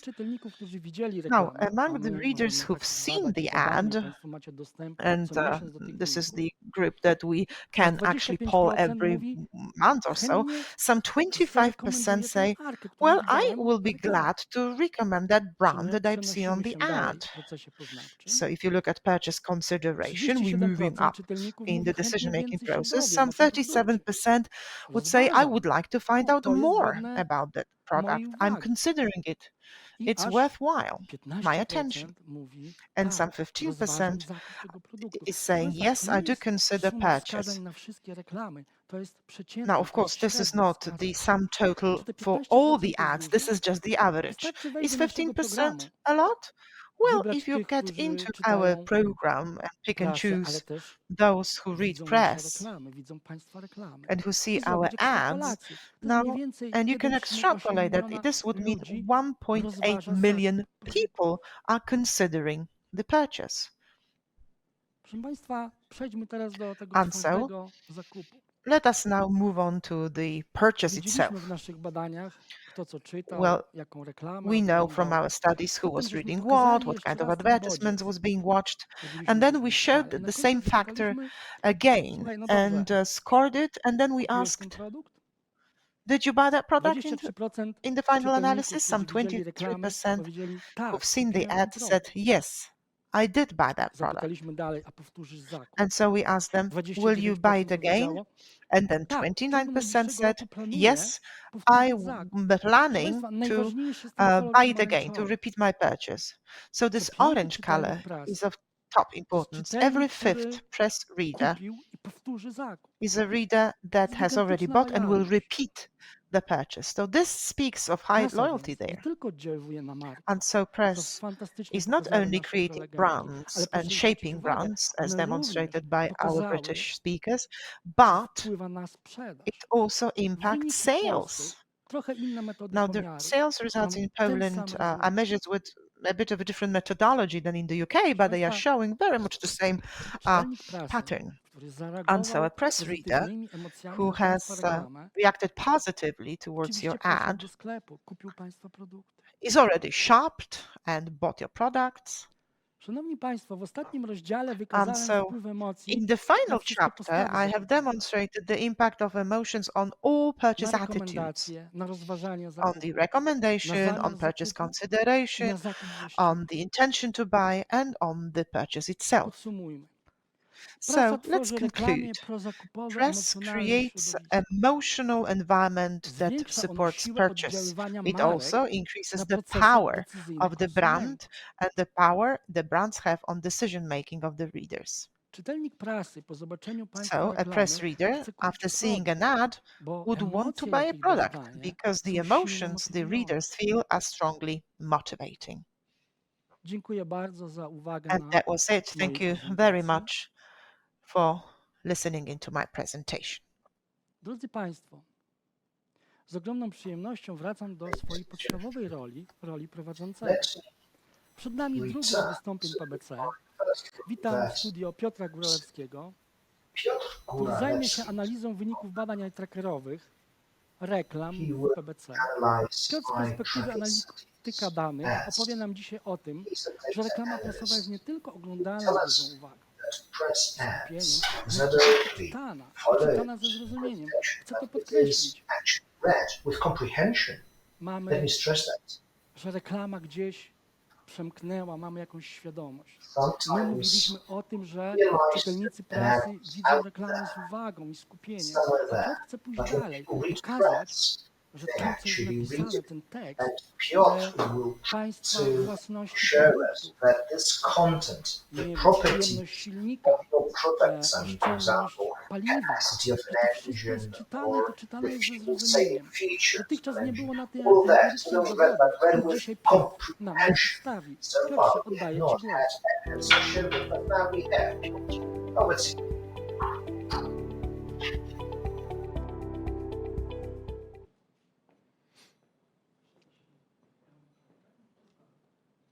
Dzień dobry. Nazywam się Piotr Góralewski. Zawodowo zajmuję się wydobywaniem informacji z chaosu liczb i reprezentuję spółkę Polskie Badania Czytelnictwa. Chciałem przedstawić Państwu prezentację pod tytułem Badania reklamy prasowej czytamy ze zrozumieniem.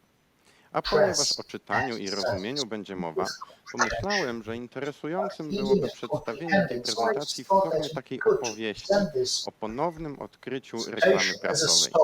Jeżeli popatrzymy na różnego rodzaju opowieści czy opowiadania, możemy w nich zauważyć pewne powtarzające się elementy, a więc i schematy. One mogą wyglądać różnie i ja nakreśliłem taki schemat. Z reguły na początku mamy opis starego świata, w którym znajduje się główny bohater opowieści i ten stary świat w jakiś sposób temu bohaterowi nie odpowiada. Postanawia więc on podjąć wyzwanie wejścia do nowego świata, odmiany swojego losu. Następnie historia opowiada nam o etapach jego wędrówki, aż do momentu takiego punktu kulminacyjnego, takiej ostatecznej próby, którą jeżeli główny bohater przejdzie, to może przejść przemianę. Po przemianie może wrócić do swojego domu, do odnowionego świata z nowymi wartościami.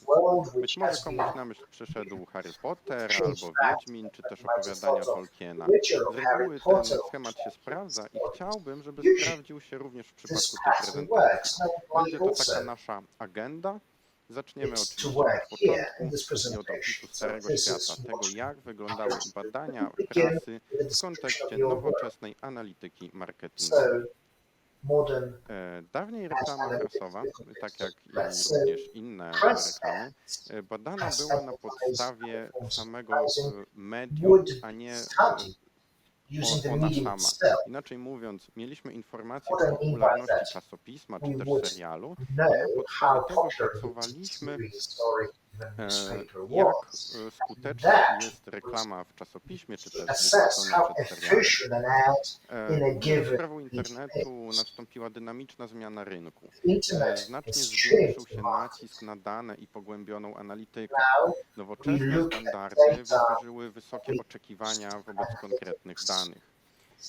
Wciąż były to badania oparte na samej popularności nośnika, nie samej popularności, ale na badaniach nośnika, to były to już zdecydowanie dokładniejsze informacje. Prasa tymczasem uległa takiej lekkiej stagnacji, w związku z czym pojawiła się potrzeba zmian, ponownego odkrycia wartości reklamy prasowej. Tak kontynuując wątek opowiadania, mogę powiedzieć, że w PBC usłyszeliśmy legendę, według której reklama prasowa może schować w sobie wielki skarb. My ten skarb postanowiliśmy odkryć. Podjęliśmy wyzwanie wejścia do nowego świata, tej nowoczesnej analityki reklamowej. Aby wyruszyć w podróż, zawsze należy się do niej przygotować. I podczas naszych działań poznaliśmy różne innowacyjne technologie, które mogłyby być przydatne w naszych badaniach. I chciałbym opowiedzieć Państwu o 3 z nich, które okazały się kluczowe. Będą to eye-tracking, fuzję danych oraz machine learning. Eye-tracker to takie urządzenie, które montujemy przy monitorze komputera i które jest w stanie sczytywać ruch gałek ocznych użytkownika, dzięki czemu możliwe jest dość dokładne oszacowanie, określenie tego, na który element obrazu wyświetlanego na monitorze czytelnik patrzy. Inaczej mówiąc, jeżeli wyświetlimy na monitorze czasopismo, jesteśmy w stanie badać to, w jaki sposób czytelnik czyta czasopismo. Przeprowadziliśmy 3 fale takiego badania z pomocą blisko 800 respondentów i w czasopismach, które badaliśmy, znajdowało się ponad 2500 reklam. Warto tu również podkreślić, że nie były to takie typowe badania eye-trackerowe na małej próbie, które określały jedynie mapy cieplne tego, na które elementy patrzą czytelnicy.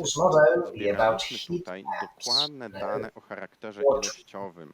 Mamy informacje o tym, ile było spojrzeń, jak długie to były spojrzenia, jaka była częstotliwość spojrzeń, w jakiej kolejności one następowały.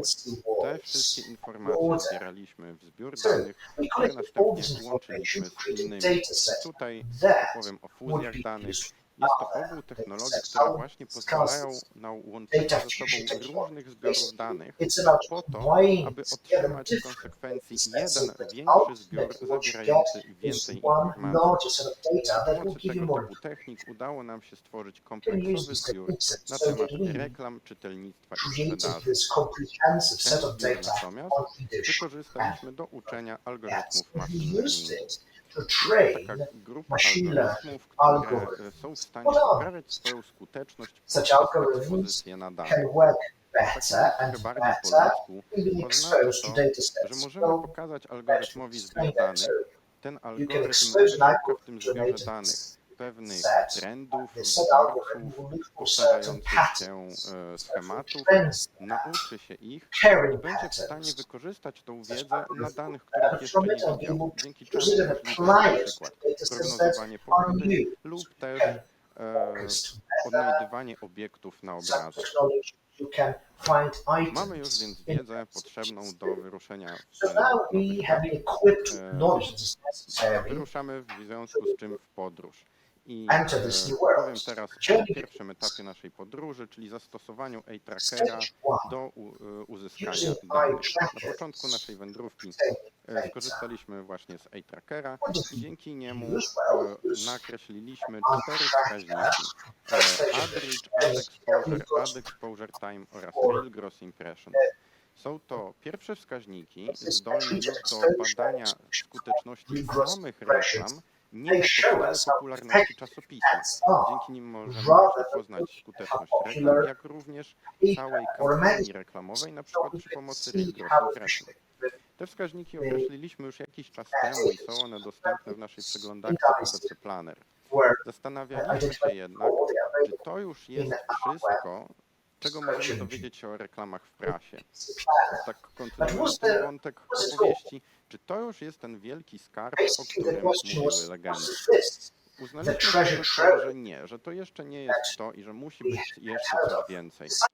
Podjęliśmy się więc tej ostatecznej próby. Postanowiliśmy wykorzystać również algorytmy machine learningu, jak również fuzję danych do tego, aby określić jeszcze kolejne wskaźniki. Chciałbym dzisiaj opowiedzieć o 3 z nich. Let me now talk about 3 of them. The first one is called Redican, and it tells us about the percentage of ads, the text of which has been read by the audience, so they know what it describes. So the reader is not only aware of the fact that the ad is there somewhere on the site, but has also acknowledged the content of that ad. So this is the result, the outcome. You can see the outcomes per frequency, that is dailies, weeklies and monthlies. 3 groups therefore. We have dailies, bi-weeklies and monthlies and bi-monthlies. Now, looking at the type of the ad, we have divided into 2 parts, namely the regular and advertorial. Regular ads are just standard banners that we always see when we think about ads, but advertorial ad is the one that reminds us of a press article, so it's as if a sponsored article. What needs to be observed is that these outcomes are really presenting very good figures. Some 70% of ads in the press are read. Advertorial ads are doing better because they mainly consist of text, while readers would be really curious to find out what the ad is all about.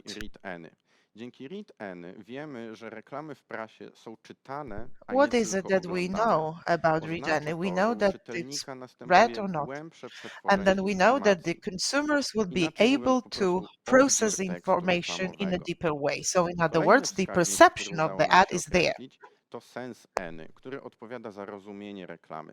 On jest bardzo podobny do Redican, jednak dodaje jeden dodatkowy So it warunek. is now Mianowicie very sprawdzamy, similar to Redican, czy namely the czytelnik second one. spojrzał, We are zwrócił just uwagę checking na whether the logo readers marki lub have produktu. Inaczej managed to mówiąc, dzięki acknowledge the Redican wiemy, że logo of the czytelnik brand or the zaznajomił się z product. treścią We reklamy, know ale też skojarzył tę that the treść reader z has marką lub acknowledged the produktem. content, but also Tak somehow prezentują się associated wyniki. it with a Znów brand or a zestawienie product. według periodyczności i rodzaju reklamy. Te wyniki mogą pozornie wydawać się niskie, So these are the jednak należy results. tutaj You pamiętać, may feel they are a że bit dodaliśmy low, kolejny but you need to dodatkowy remember that warunek what we i jest to added was wskaźnik yet bardzo additional wymagający. condition, which is very, very Mało tego, demanding. te wartości mogą być zdecydowanie wyższe, o czym These zaraz values Państwu opowiem. Teraz can be jeszcze much chciałbym higher, zwrócić and uwagę I'm na gonna to, walk you through that in a że moment. mamy tutaj taki We now odwrotny have trend niż w przypadku Redican. a reverse Reklamy zwykłe trend as osiągają compared większe to wartości Redican. sens N General, niż regular adwertoriale. ads Może to would wydawać się get dziwne, higher jednak jeżeli scores nad than tym się advertorial zastanowicie, to jest to ads. bardzo It intuicyjne. may seem Reklamy typu strange, but if you adwertorialnego składają się look at głównie it, z tekstu, this is przez to intuitive. logo And produktu the jest tam advertorial mniej ads are mainly wyeksponowane about i z text, reguły and there zamiast is po prostu less wielkiego exposure loga, on the na logo. przykład, no nie wiem, Skody, to będziemy mieli napisane w tekście, że samochody marki Skoda są takie i takie.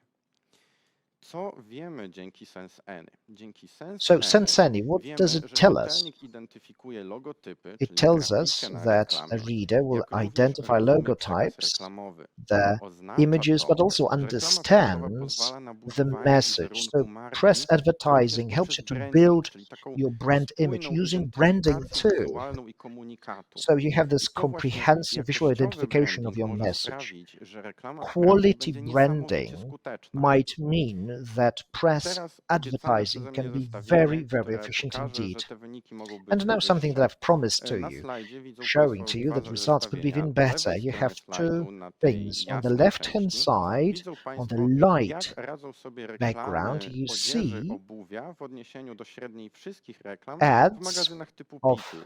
Po clothes prawej stronie and natomiast na tej shoes ciemnej części as slajdu compared to widzą average. Państwo, jak On the radzą right-hand sobie side, reklamy turystyki i you sportu can w see magazynach społecznych tourism and względem leisure ads średniej in wszystkich reklam w tych magazynach. Chcę tutaj pokazać to, social-oriented że magazines nie tylko odpowiednio przygotowując versus reklamy jesteśmy w average stanie in this zwiększać medium. ich So when we skuteczność, prepare ale też ads, we can odpowiednio boost their efficiency, umiejscawiając but reklamy w their odpowiednim placement will kontekście, also matter. So również the możemy context bardzo will mocno matter. zwiększyć ich skuteczność. Trzeci We can wskaźnik, który actually chciałbym improve zaprezentować ostatnio their już dzisiaj, effectiveness to using AFINPAGE, that który source. odpowiada za AFINPAGE is the last thing that I would like to intensywność present to you reklamy. today. It is Jest to responsible for wskaźnik how mówiący o średniej deeply liczbie ad fiksacji na affects you. jeden It's about the element average reklamy. amount of Czyli fixations mówi per nam, one czy czytelnik element zwraca of an ad. uwagę It na tells różne us whether elementy reklamy. readers pay attention to various Tak parts prezentują się wyniki. of an ad.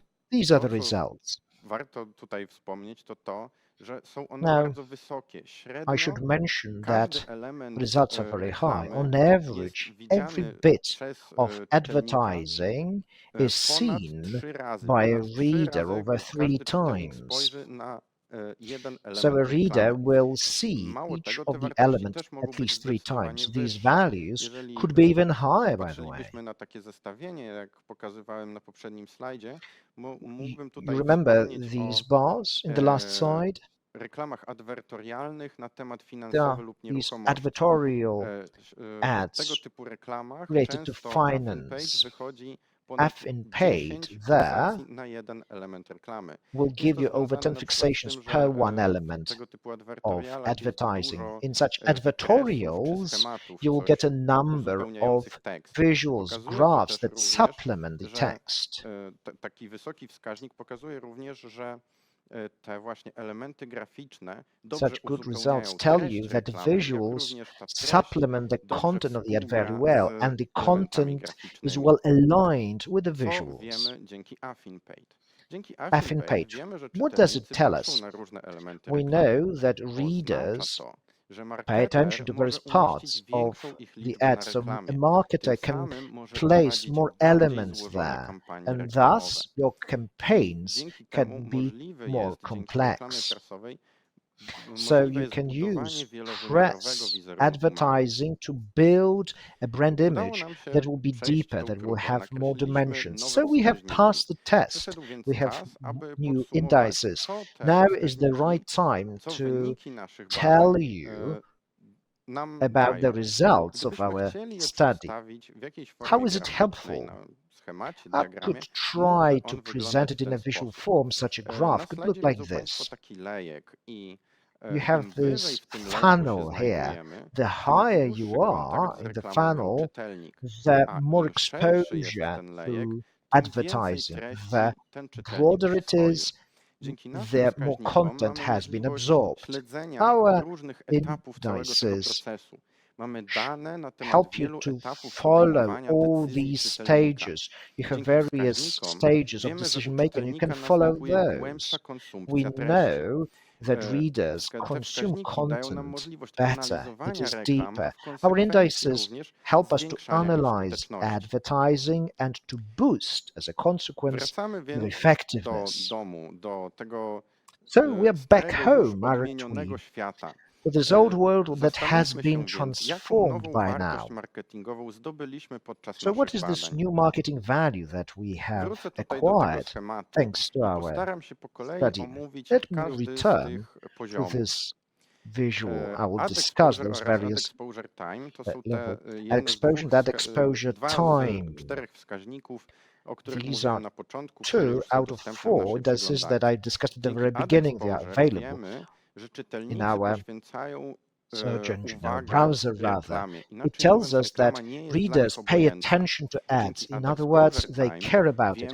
Ad exposure time tells us they're actually focused on advertising. Read Any tells us that they read and process advertising. Sense Any gives us more information. They associate this content with a product or a brand.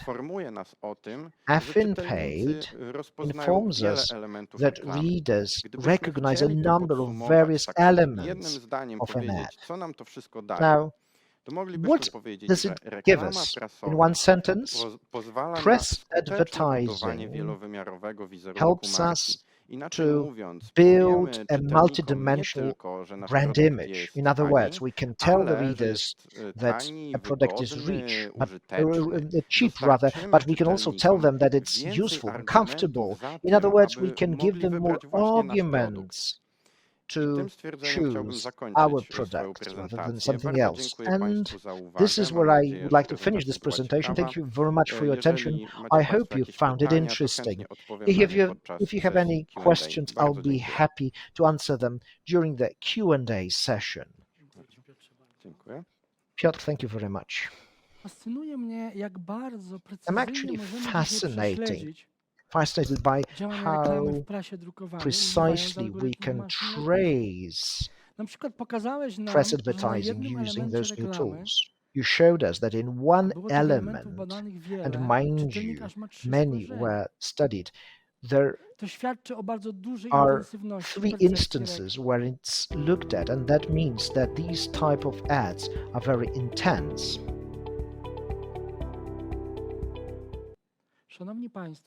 Ladies and gentlemen, let me welcome the last speaker. Kevin Rehberg represents Alliance for Audited Media. It is a globally recognized leader when it comes to media audit. It was founded in 1914.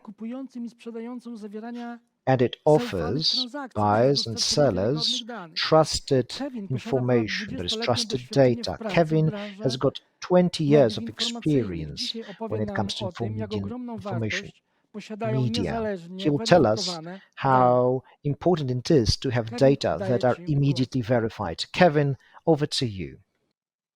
Thank you. Thank you very much, and thank you to PBC.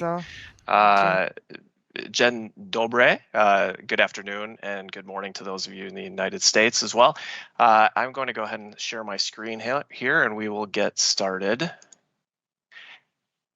It's a great opportunity here to speak, especially in this particular spot in the presentation, really because, especially following Niki's presentation, because Niki's presentation was so important and vital to reiterate the role of quality journalism and the importance of journalism. So really the role of the Alliance for Audited Media, we're a member of the International Federation of Audit Bureau of Certifications, and the goal of our organization is the same as a lot of the other IFABCs, where we're a nonprofit industry group, and our goal is to connect the U.S. advertisers and Canadian advertisers with quality media, with quality news media organizations, with quality journalism, ultimately, which is, of course, is important, more important now than it has ever been. So how exactly do we do this? Now, we don't do it. We've spent quite a bit of time in this conference talking about engagement studies and ways to prove that magazine newspaper readership is more impactful and a better investment than just publishers as a whole, which is fantastic. And it's more important now because of the focus on quantity in advertising versus quality. So really our mission is to help keep these news media organizations at the forefront of media spend in the United States and in Canada.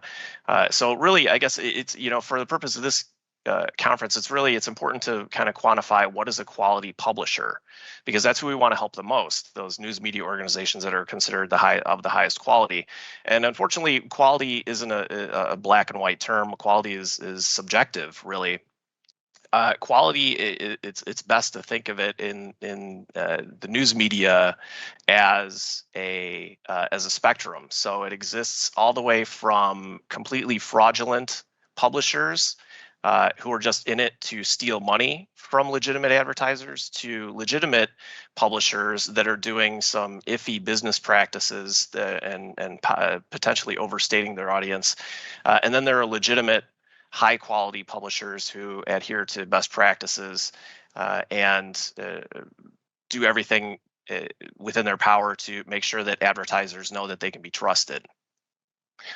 Why is this important? Why is there an incentive to cheat? Why can't a publisher just be a publisher? Really, it's of course, it's about money. In the advertising worlds, we all know this now, especially since COVID, more money is spent in advertising than ever before. And since COVID, it is particularly accelerated in the digital space, which also happens to be where quite a bit of the fraud is happening. If we take a look at the state of advertising, you can see that all that new money and all that digital advertising money is unfortunately attracting fraudsters in record numbers, and they're always trying to find new ways to steal your either your advertising dollars if you're an advertiser or an agency, or your share of revenue if you're a quality publisher, because that's really who these fraudsters are stealing from is the quality publishers. If we take a look at the state of advertising as a whole, right now globally, it's 586 billion US dollars. That's the global spend for advertising for 2020. Unfortunately, though, of that, 100 million US dollars a day is lost to ad fraud, in particular digital advertising fraud, because that is a portion of advertising that is so focused on quantity instead of quality. The previous presenters did an excellent point of talking about the efficacy and the impact of quality journalism and the way that converts into higher sales. Unfortunately, a lot of those metrics don't make their way into, especially in the digital environments, they're not making their way into the measurement that's used to buy and sell, especially digital advertising. To put that into perspective, just in the course of my presentation here, over $2 million will be lost in the digital ecosystem to advertising fraud just while I'm speaking here right now. 35 billion US dollars a year will be lost. That's a relatively conservative estimate. Of course, we don't know exactly how much money is being siphoned off from quality publishers. because the bad guys don't declare how much they're stealing, but the estimates range. So it's one of the more conservative estimates is about $35 billion. To put that into perspective, here in the United States, that's more than is lost to credit card fraud. And think of all the measures that have gone into credit card safety and adding chips to them and adding two-party verification, all of the fraud measures that are incorporated into credit cards to make sure there's no fraud. Well, now in 2020 and going forward, digital advertising fraud is actually is a higher dollar amount crime than credit card fraud. How exactly does that happen? There are a number of different ways. I like to say that advertising fraud across all spectrums, not just digital advertising fraud, and I'll provide some examples here in a little bit, but advertising fraud is like flavors of ice cream. There are dozens and dozens of flavors of ice cream. There are dozens of ways to commit advertising fraud. One of the most popular ways, which we would call like maybe the vanilla way of advertising fraud, is that a fraudster sets up a website, they copy content, or they just the intent is to make it sound like it's a news media or a newspaper, a journalist-based website. And then they fill it with content that isn't journalism content. It's either nonsensical, it's not even in English or any language, or it's copied from another website. The point is they just have to have the shell of a website. Now, the intent isn't to bring any humans to these websites, because obviously no human is going to go to a website where there is an actual journalism going on or there is an actual content in it. What they do is they set this up to look like a news media website, so that then they buy bot traffic, artificial traffic, then flows through that website and elevates their rankings. And then once they hit a certain threshold with that artificial traffic that's made to look like human traffic, they're able to plug into environments that many of you who are publishers are plugged into. Exchanges, programmatic environments, places like that. They can then infiltrate those systems with these fake websites, and then they run ads on their websites that really don't have any content in them. So they're able to, and they'll take any CPM that they can get, because they're not, the cost to do this is extremely minimal, and because that cost is so low, they will take any CPM that they can get. So they're not paying for journalists, they're not paying for editors, they're not paying for fact checkers, and what they end up doing is they invariably drive down the CPM then in the overall environment for all of the quality publishers that are out there. To take a look at an example, or a real life example here, there are a couple websites that were recently caught doing exactly this. This is what it looks like in real life to have fraudulent website traffic. Now, this looks, at first glance, these look like local news websites. Edmonton, Albany, these are real markets. They look like real websites, but if you click around, if you actually explore a little bit on these websites, when they were up, they've since been taken down. But while they were up, there really isn't any engaging content in them. It's all just pictures, and a lot of the stories don't actually even make sense. They're not tied to the picture. It's just there as a placeholder. What these websites were then doing is they were buying that bot traffic that I mentioned earlier, and they were sending the bot traffic through these websites to make it look like they were popular websites. And then they were able to list those websites in programmatic environments. And you can see in both of these examples that these websites have advertising running on them. I believe these are Google ads running here for these. So you can see they were able to successfully just run ads on a website that had little or no actual engaging content. So this isn't just a theoretical exercise. This is something that's actually being done. And you may think, okay, this is how it can be done, but you have to be well versed in the dark web to be able to buy bot traffic, because you can't just go to your local store and buy bot traffic. So how exactly are they doing that? And it's actually much easier than you think it is. If you're familiar with a website called Fiverr, it's a gig-based website. It's a website where you can go and for a minimal amount of money, you can have freelancers work for you for $5 US on up. You can pay someone to create a logo for you, or create background music for a podcast that you're working on. Any number of things to tag up a small website or to Photoshop a picture. You can pay people all across the world, starting at $5, and they will do those little tasks that maybe you don't know how to do. So you pay someone $10 to touch up your LinkedIn picture, something along those lines. If you go into Fiverr and you search for website traffic, you get a number of hits for that. So you can just, even in a website like Fiverr, you can go in. I believe when I took this screenshot, it looks like there's about 600 different examples of ways to buy fake traffic. Now, these don't say this is fake traffic. What they do is they say, we guarantee that you will get X amount of visitors to your website.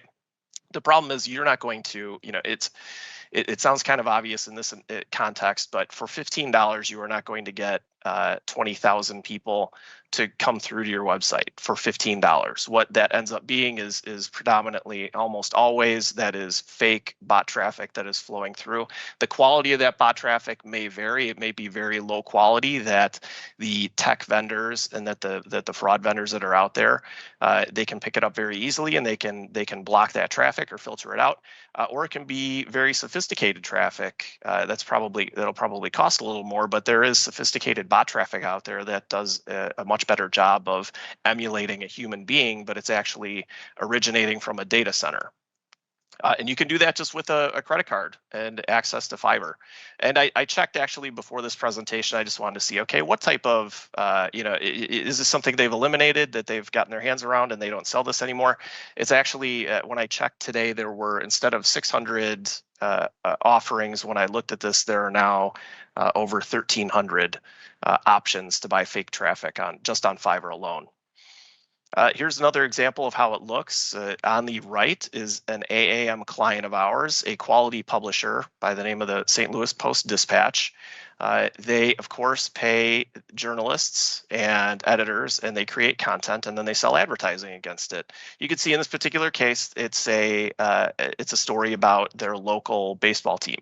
Now, the website on the left is pretending to be a legitimate news site, but what they do is they just scrape all of the stories from all of the news media websites in the Midwest in particular. This particular fake or fraudulent website is taking it from a bunch of websites that are based in the Midwest. Now, they don't have content sharing agreements with any of these organizations, with the St. Louis Post-Dispatch. They just take their content, scrape it, put it on their own website, add a fake name, a fake journalist that doesn't exist to the top of it. And then they sell a number of ads, as you can see in the example on the left. Some of those ads are from blue chip advertisers like Macy's, I believe is even in that screenshot right there. So you can see that legitimate advertisers are being scammed by real life examples like this. And it doesn't have to be just in the digital bot fraud environment either. Recently, one of our clients, the New York Times, just broke a story about a company called Aussie Media. Now, this is more in the middle of the spectrum that I referred to earlier. Aussie Media is a legitimate publisher. They had journalists. They cranked out a number of stories every single day. Their goal was to be the first to a news story and to break news stories. If other news organizations were talking about it, then they didn't want to cover it. They only wanted to be the first to talk about certain things. However, that was their goal. However, it didn't really translate. They were producing a lot of content that didn't have any engagement or didn't have high engagement. So what they ended up doing, and this is all allegedly because this is all kind of an ongoing situation. This all just broke, but they were overstating their audience. They had their core audience, their actual audience that was actually viewing their content, but then they were, by multiples of 10 or 20, they were multiplying that real audience into a fake audience. As an example, they utilize newsletters like a lot of our AAM client publishers do, they were stating to advertisers that they had a newsletter email list of over 20 million subscribers to their newsletter. Now that's very impactful to advertise. If you're an advertiser and someone says that they're going to give you access to 20 million active people, email addresses, you're going to sit up and listen to that. The only problem is one of the largest news media companies in the United States, the New York Times, their most popular newsletter has 5 million, reaches 5 million people. So this company, Aussie Media, was claiming that nobody had really heard of or shared or engaged with.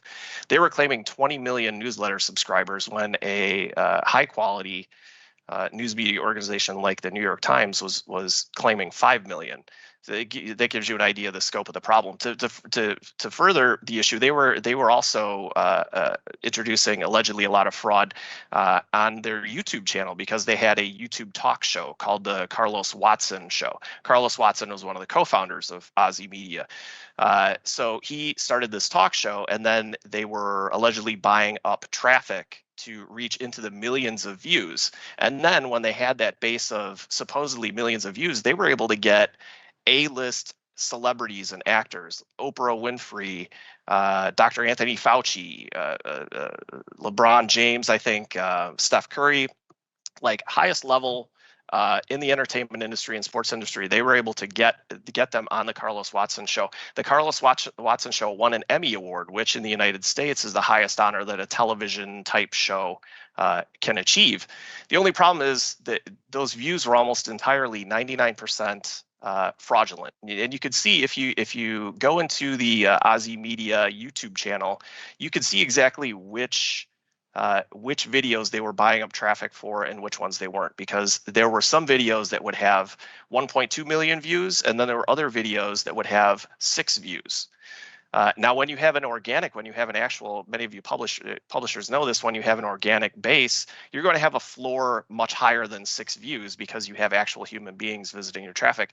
Aussie Media got caught because they were trying to raise they had raised $80 million from investors with this business scheme, and they were looking to raise another $40 million on top of that. So they were talking to a company called Goldman Sachs, and they were trying to convince them to invest another $40 million in this company that was drastically overstating their events, YouTube channels, everything like that. And it all kind of fell apart when one of the co-founders of Aussie Media tried to impersonate a YouTube vice president in a conference call with Goldman Sachs.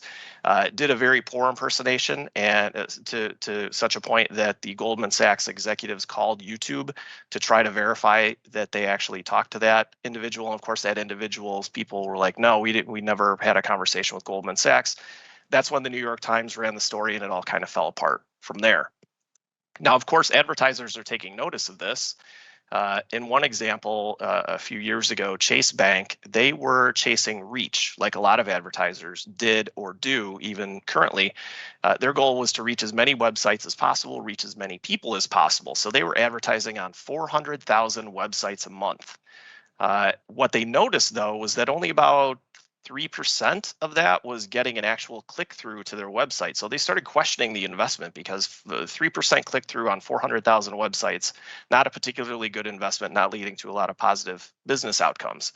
So they actually had a brand safety scare because some of those 400,000 websites were not websites that Chase Bank wanted to be shown on. So they peeled back the level of investment, and they decided, okay, instead of going after just reach, we're going to go after quality websites only. So they dropped that down to 12,000 websites, the ones that they had only gotten a click through on.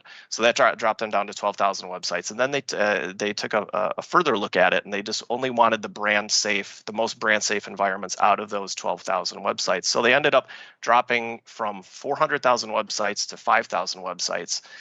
And they did it sort of holding their breath and their fingers crossed, because they weren't sure exactly what the business outcome would be. And they saw, after they did that, after they dropped from investing in 400,000 websites down to 5,000 websites, they saw zero negative impact in their business outcomes. Similarly, Procter & Gamble was having the same type of frustration in their digital advertising investment. They weren't reaching enough quality publishers, enough quality content. And their measurables for it, they felt they weren't getting definitive business outcomes from it. So they decided to cut $200 million. One company in the United States, it's a global brand, but primarily in the United States, decided to cut $200 million from the digital ad spend and reinvest some of that in other areas, but pocket a lot of that difference as well. They cut $200 million in the digital ad spend, and they increased their reach 10%. They actually performed better by cutting that out. And they did it because they started focusing on, they went from a focus of quantity onto a focus of quality, which is exactly what the previous presenters that's a running theme of all the presenters today, is that quality will beat quantity every single time. And it's an important battle to fight to keep quality at the forefront of this as opposed to quality. So circling back on that earlier slide, this is something that AAM focuses on. Our clients, what it looks like to be a high quality publisher or an AAM client. They adhere to industry best practices, and they have a willingness to go out of their way to verify their distribution and their audience. And with AAM, they do that with an audit. Of all things, it's not an engagement metric here so much as it is an actual audit, where we have auditors who will verify the distribution down to a very finite geographic level here in the United States called a zip code level. How that works, and I'll just briefly run through this really quickly because I think I'm running at the end of my time here. We onboard a new publisher, and our auditors work with them to learn more about their distribution and to help them properly categorize their distribution. Is it home delivery? Is it a rack copy? Is it free? What are you charging for it? All of those things matter to the advertisers that rely on AAM. So those are the things that we focus on with our initial audit with a publisher. So we'll help them onboard them with an initial audit. That audit is released as a report. It's released in our Media Intelligence Center, and then the publisher files every 6 months. They file data, more data on top of that, and then we will eventually audit that data as well. This is what our Media Intelligence Center looks like. We have hundreds of quality publishers listed here. That attracts hundreds of media buyers, advertisers, and agencies. They flock to the Media Intelligence Center so that they can partner with quality publishers. Now they'll search by name in some cases, but a lot of cases they will search by geography. They're looking for those finite zip level. They're trying to discover quality brands from one coast of the United States and Canada to the other. So they'll plug in those geographic parameters, and then we will show them who is AAM audited, and then they know that they can trust that distribution. Here's an example of what a quality publisher looks like here at AAM and in the United States, the Dallas Morning News. When a media buyer clicks on the Dallas Morning News in the MIC, you can see they can see a video. They have a direct link to their media kit, a hyperlink to their sales staff. So we make it very easy for those media buyers to connect with quality publishers. We also show them a number of metrics across multiple silos of information. There's audience, which is some of that audience engagement and metrics that we were talking about earlier, that previous presenters were talking about. There's also our print distribution, of course, and other publications that are affiliated with the core publication. So any Spanish language publications or niche publications, they have an opportunity to list all of that as well. There's a heat map here to help our advertisers see where the strongest penetration is for these publishers. And then we also report digital for these quality publishers as well. So we'll report unique browsers and web page impressions month over month, in a lot of cases automatically for our clients. This is what a statement looks like. Now I'm kind of going through this quickly. I'm assuming everyone will have access to this deck afterwards, so you can spend a little more time with this if you'd like to kind of pour through the categories and the details.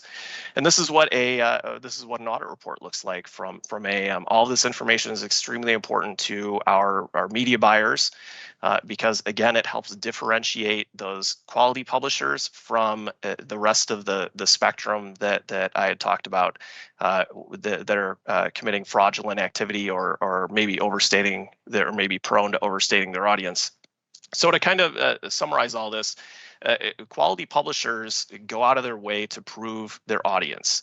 And they do that so that they can get more money for advertising rates and to be preferred partners with media buyers. My company, the company I work for, AAM, that's exactly what we do. We help connect those quality publishers and help keep them at the forefront of media spend for those advertisers and agencies that are looking to get more effective advertising dollars to invest, and also to help keep journalism alive here in the United States and Canada as well. thank you very much.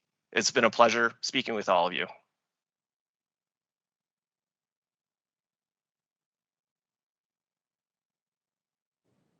Kevin, dziękuję bardzo.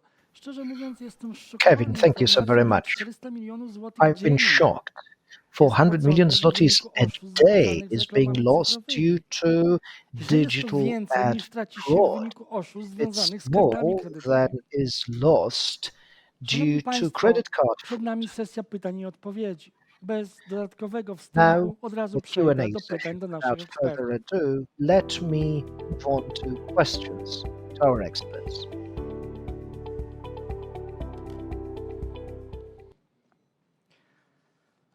Szanowni Państwo, mam na Ladies and początek gentlemen. pytanie do Niki West.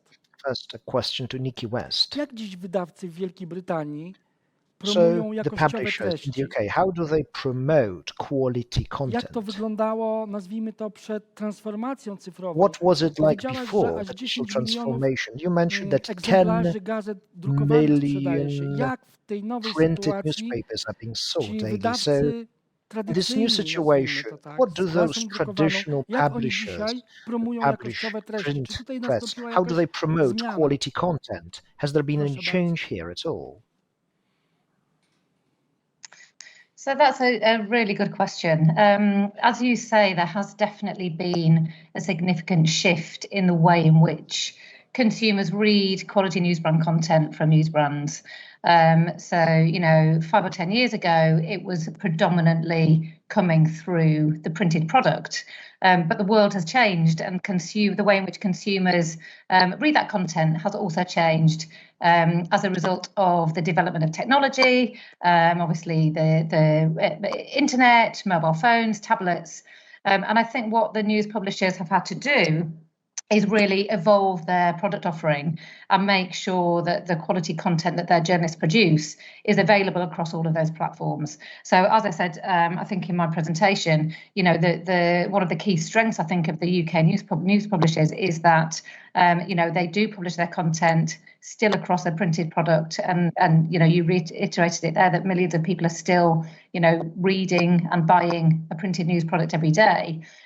But really the growth is in the digital readership, and that might be on the newsbrand websites, it might be reading newsbrand content across Facebook, it might be reading it on Snapchat. So they've got teams of journalists within their news organizations specifically creating different content for the different platforms to make sure it resonates with the different readers and the different reader profiles. So I think the way that the journalists and I suppose the media owners are promoting their products is by ensuring that content is available everywhere. And they need to continue to evolve as consumer behaviour evolves. And so I think having a consumer-centric approach to how they develop journalism and distribute it is really, really vital to make sure that readership is still there. And I think also from an advertising perspective, the same thing is true. It's making sure that advertisers have the ability to access those engaged eyeballs of readers, whether it is in print or whether it's in the myriad of different digital products, or it could be on radio or TV. So, in the UK, News UK is one of the organisations that has diversified in terms of, again, the way that they distribute their content. They've launched a radio station. They have just about to launch a TV station.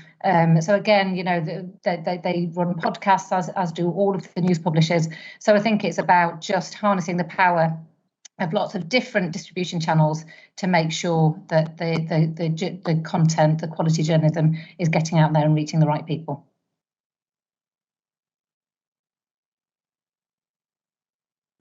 Że to bardzo cenne, bardzo trafne.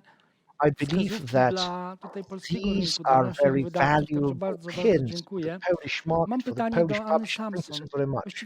Anna Sampson, question to you. Two questions, as a matter of fact. At the end of your presentation, you mentioned that advertisers started to plan attention. How do they do that? Have you noticed that advertisers realized that jaki sposób quality zmieniają swoje attention działania, level w in jaki sposób magazines zmieniają is swój very sposób high. So planowania have kampanii they reklamowych w tych adjusted how they magazynach. plan Czy campaigns właśnie ta accordingly when they świadomość, use że uwaga w magazynach jest magazines? bardzo wysoka, So że ona this generuje attention when reading zaawansowane magazines is procesy very poznawcze, high, wpływa na and it reklamodawców. I evokes pozwolisz, drugie advanced comprehensive pytanie w pewien processes sposób which uzupełniające, does it impact the advertisers or czy not? And a follow-up te dane question, if you will. dotyczące uwagi, które So pokazywałaś w the różnych mediach, fantastyczne dane, czy one attention już data wchodzą w from jakiś various sposób sources, fantastic właśnie data, do planowania mediów? Czy to jest na is razie it jeszcze used in media planning at pewnego this rodzaju point or jaskółka, pewnego not? rodzaju nowum? Czy Or to już is powoli it zaczyna być just a ray of standard, sunshine, zaczyna or być maybe norma? is it Bardzo, bardzo something that dziękuję. is mainstream, that is normal? Which of the two? Thank you very much.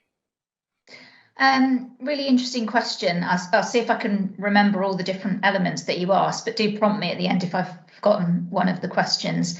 So in terms of attention metrics and buying based on attention, there's a really big movement in the UK. And there's a group of people called the Attention Council. You can find their website, and it's a gathering of advertisers, actually, more than publishers, and also of organisations that measure attention via eye tracking. So Lumen, who both Niki and I talked about, are one of the companies that do this. And they do it globally, and there are other vendors as well. But if you go on the Attention Council website, you'll discover, this group of people that are almost trying to create a movement, I would say, to get the advertising industry to think about metrics beyond viewability and to actually start buying and planning based on attention. And the only way that you can do that really is if you use these vendors. But what's really interesting is some of the media agencies in the UK are actually starting to integrate these metrics and to do really big projects with these vendors and using it to buy and plan. So they've got a couple of case studies, I think, on the website that talk about the advertisers that have done this and then demonstrate the results of how it's improved the effectiveness of their campaigns. So I believe Co-op, which is a supermarket chain in the UK, have done this sort of work. And I believe Mars have, and also AB InBev, which is an alcoholic brand. So I wouldn't say it's widespread, but I would say it's an emerging movement which is growing at a pace. And I think it's really good news for publishers because obviously they are the types of environments that attract quality attention. So we have partnered with these vendors and done our own work because we're interested in that, and we started talking about attention actually before this kind of movement kicked off. So it's really good to see kind of more and more people jumping on board with it. Does that answer your question, or was there more to it than that? Super. It's okay. Fantastic. Dziękuję bardzo. Thank you very much. Proszę Państwa, wydaje mi się, że jeżeli jesteśmy medium jakościowym, to właśnie w pewien sposób jesteśmy zobowiązani, żeby prowadzić również niestandardowe badania i czynić je coraz bardziej powszechnymi. A badania nad uwagą, czy badania nad emocjami, moim zdaniem, to jest przyszłość i to też jest pokazanie, czym różni się prasa od mediów treściowych. Bardzo, bardzo dziękuję, Anna. Mam pytanie do Piotra Góralewskiego. Piotr, mówiłeś nam, pokazywałeś nam właściwie, jak algorytmy machine learningu bardzo dokładnie, precyzyjnie mogą mierzyć. Nie wspominałeś o tym, ale wiem, że jak mierzyliśmy, czy mierzyłeś czytelnictwo tekstu na reklamie, to powiedzieliśmy sobie, że algorytmy mają patrzeć, czy człowiek rzeczywiście nawet małą czcionką czytane teksty, czy on je po prostu rozpoznawał. Te algorytmy to widziały. Mam do Ciebie takie pytanie. Jeżeli chodzi o wskaźnik liczba fiksacji na jednej reklamie, jakie elementy były badane? Logo? Okej, pewno celebryta? Powiedz, jak bardzo precyzyjnie weszliśmy w głąb reklamy i mogliśmy zobaczyć, jak reklama w prasie działa. Okay, let us work on the press advertising then, how it works. Well, we have 7 elements concerning advertising, and that includes the logo the picture of a celebrity, and then logos can be divided into the logo of the product and brand logo. We're also looking at product price, slogan, content, and we are trying to set as many elements as possible to provide for as detailed data as possible. And we try to be very precise about it, so as to try and check whether we are really checking what we want to check. That's why we are spreading our attention for these elements. Thank you, Piotr. And now, on one hand, we've got quality media, whereby we are asking whether the consumer or the computer really was in the point of attention when the ad was screened. And Piotr told us that we were able to separate all the elements of the ad, and we are able to check the way human eye moves around the ad and how much time it spends. Piotr has just shown us average data. So, my question to Kevin now.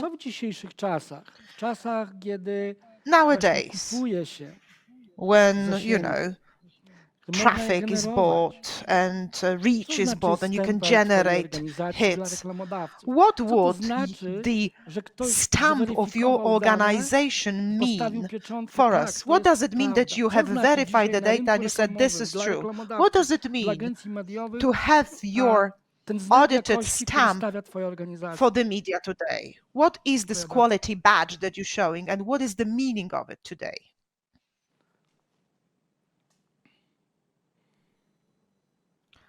There we go. It helps if I unmute. There we go. Yeah, it's we're fortunate where when a client receives an AAM stamp of approval, it typically means additional advertising revenue, because advertisers want to vote with their wallets as to the confidence with who they're partnering with. So they when they work with AAM clients, they know that the metrics can be trusted across all the entire spectrum, print, digital, whichever we're verifying. That gives those advertisers, it also gives them time too, because then they don't have to spend that time verifying or checking and going to the client's website and making sure that they distribute into the area that they want to. We take care of all that for them. So we're able to give them efficiency, give advertisers and agencies efficiency, and we're also able to give publishers a higher rate of return on their advertising, because they get to filter to the top of the stack for those media buyers that are looking for quality publishers.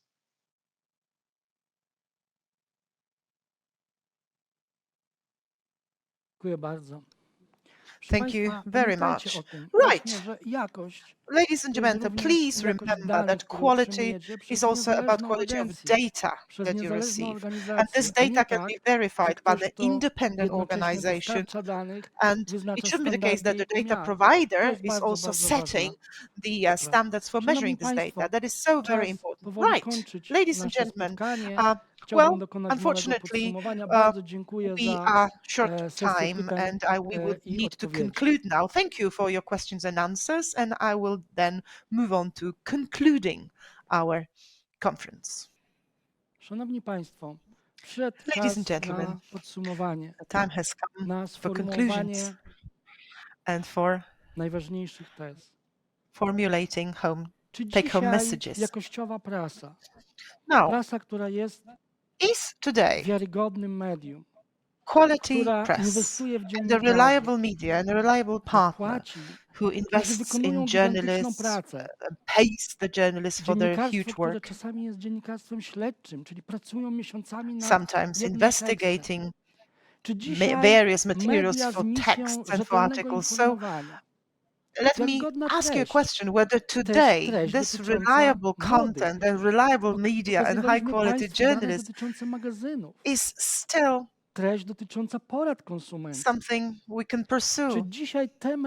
So whether these media, the quality press, would be a value for advertisers, So the media that focuses on good quality, can they fend themselves against other media players when everybody wants to do everything just for clickbites? Well, I think our conference demonstrated that indeed quality is a value for advertising. WikiLeaks has proven that poor journalism or lack of verification is harming democracy. But it is also making it so much more difficult to tell facts from opinion and to take informed consumer decisions. A world without journalists would have a negative impact on the rational decisions taken by you as consumers. I think if we manage to demonstrate that, I'll be very happy. And I think we did manage to prove that there is a causal relationship between journalist work and efficiency of your advertising campaign, efficiency of your brand management.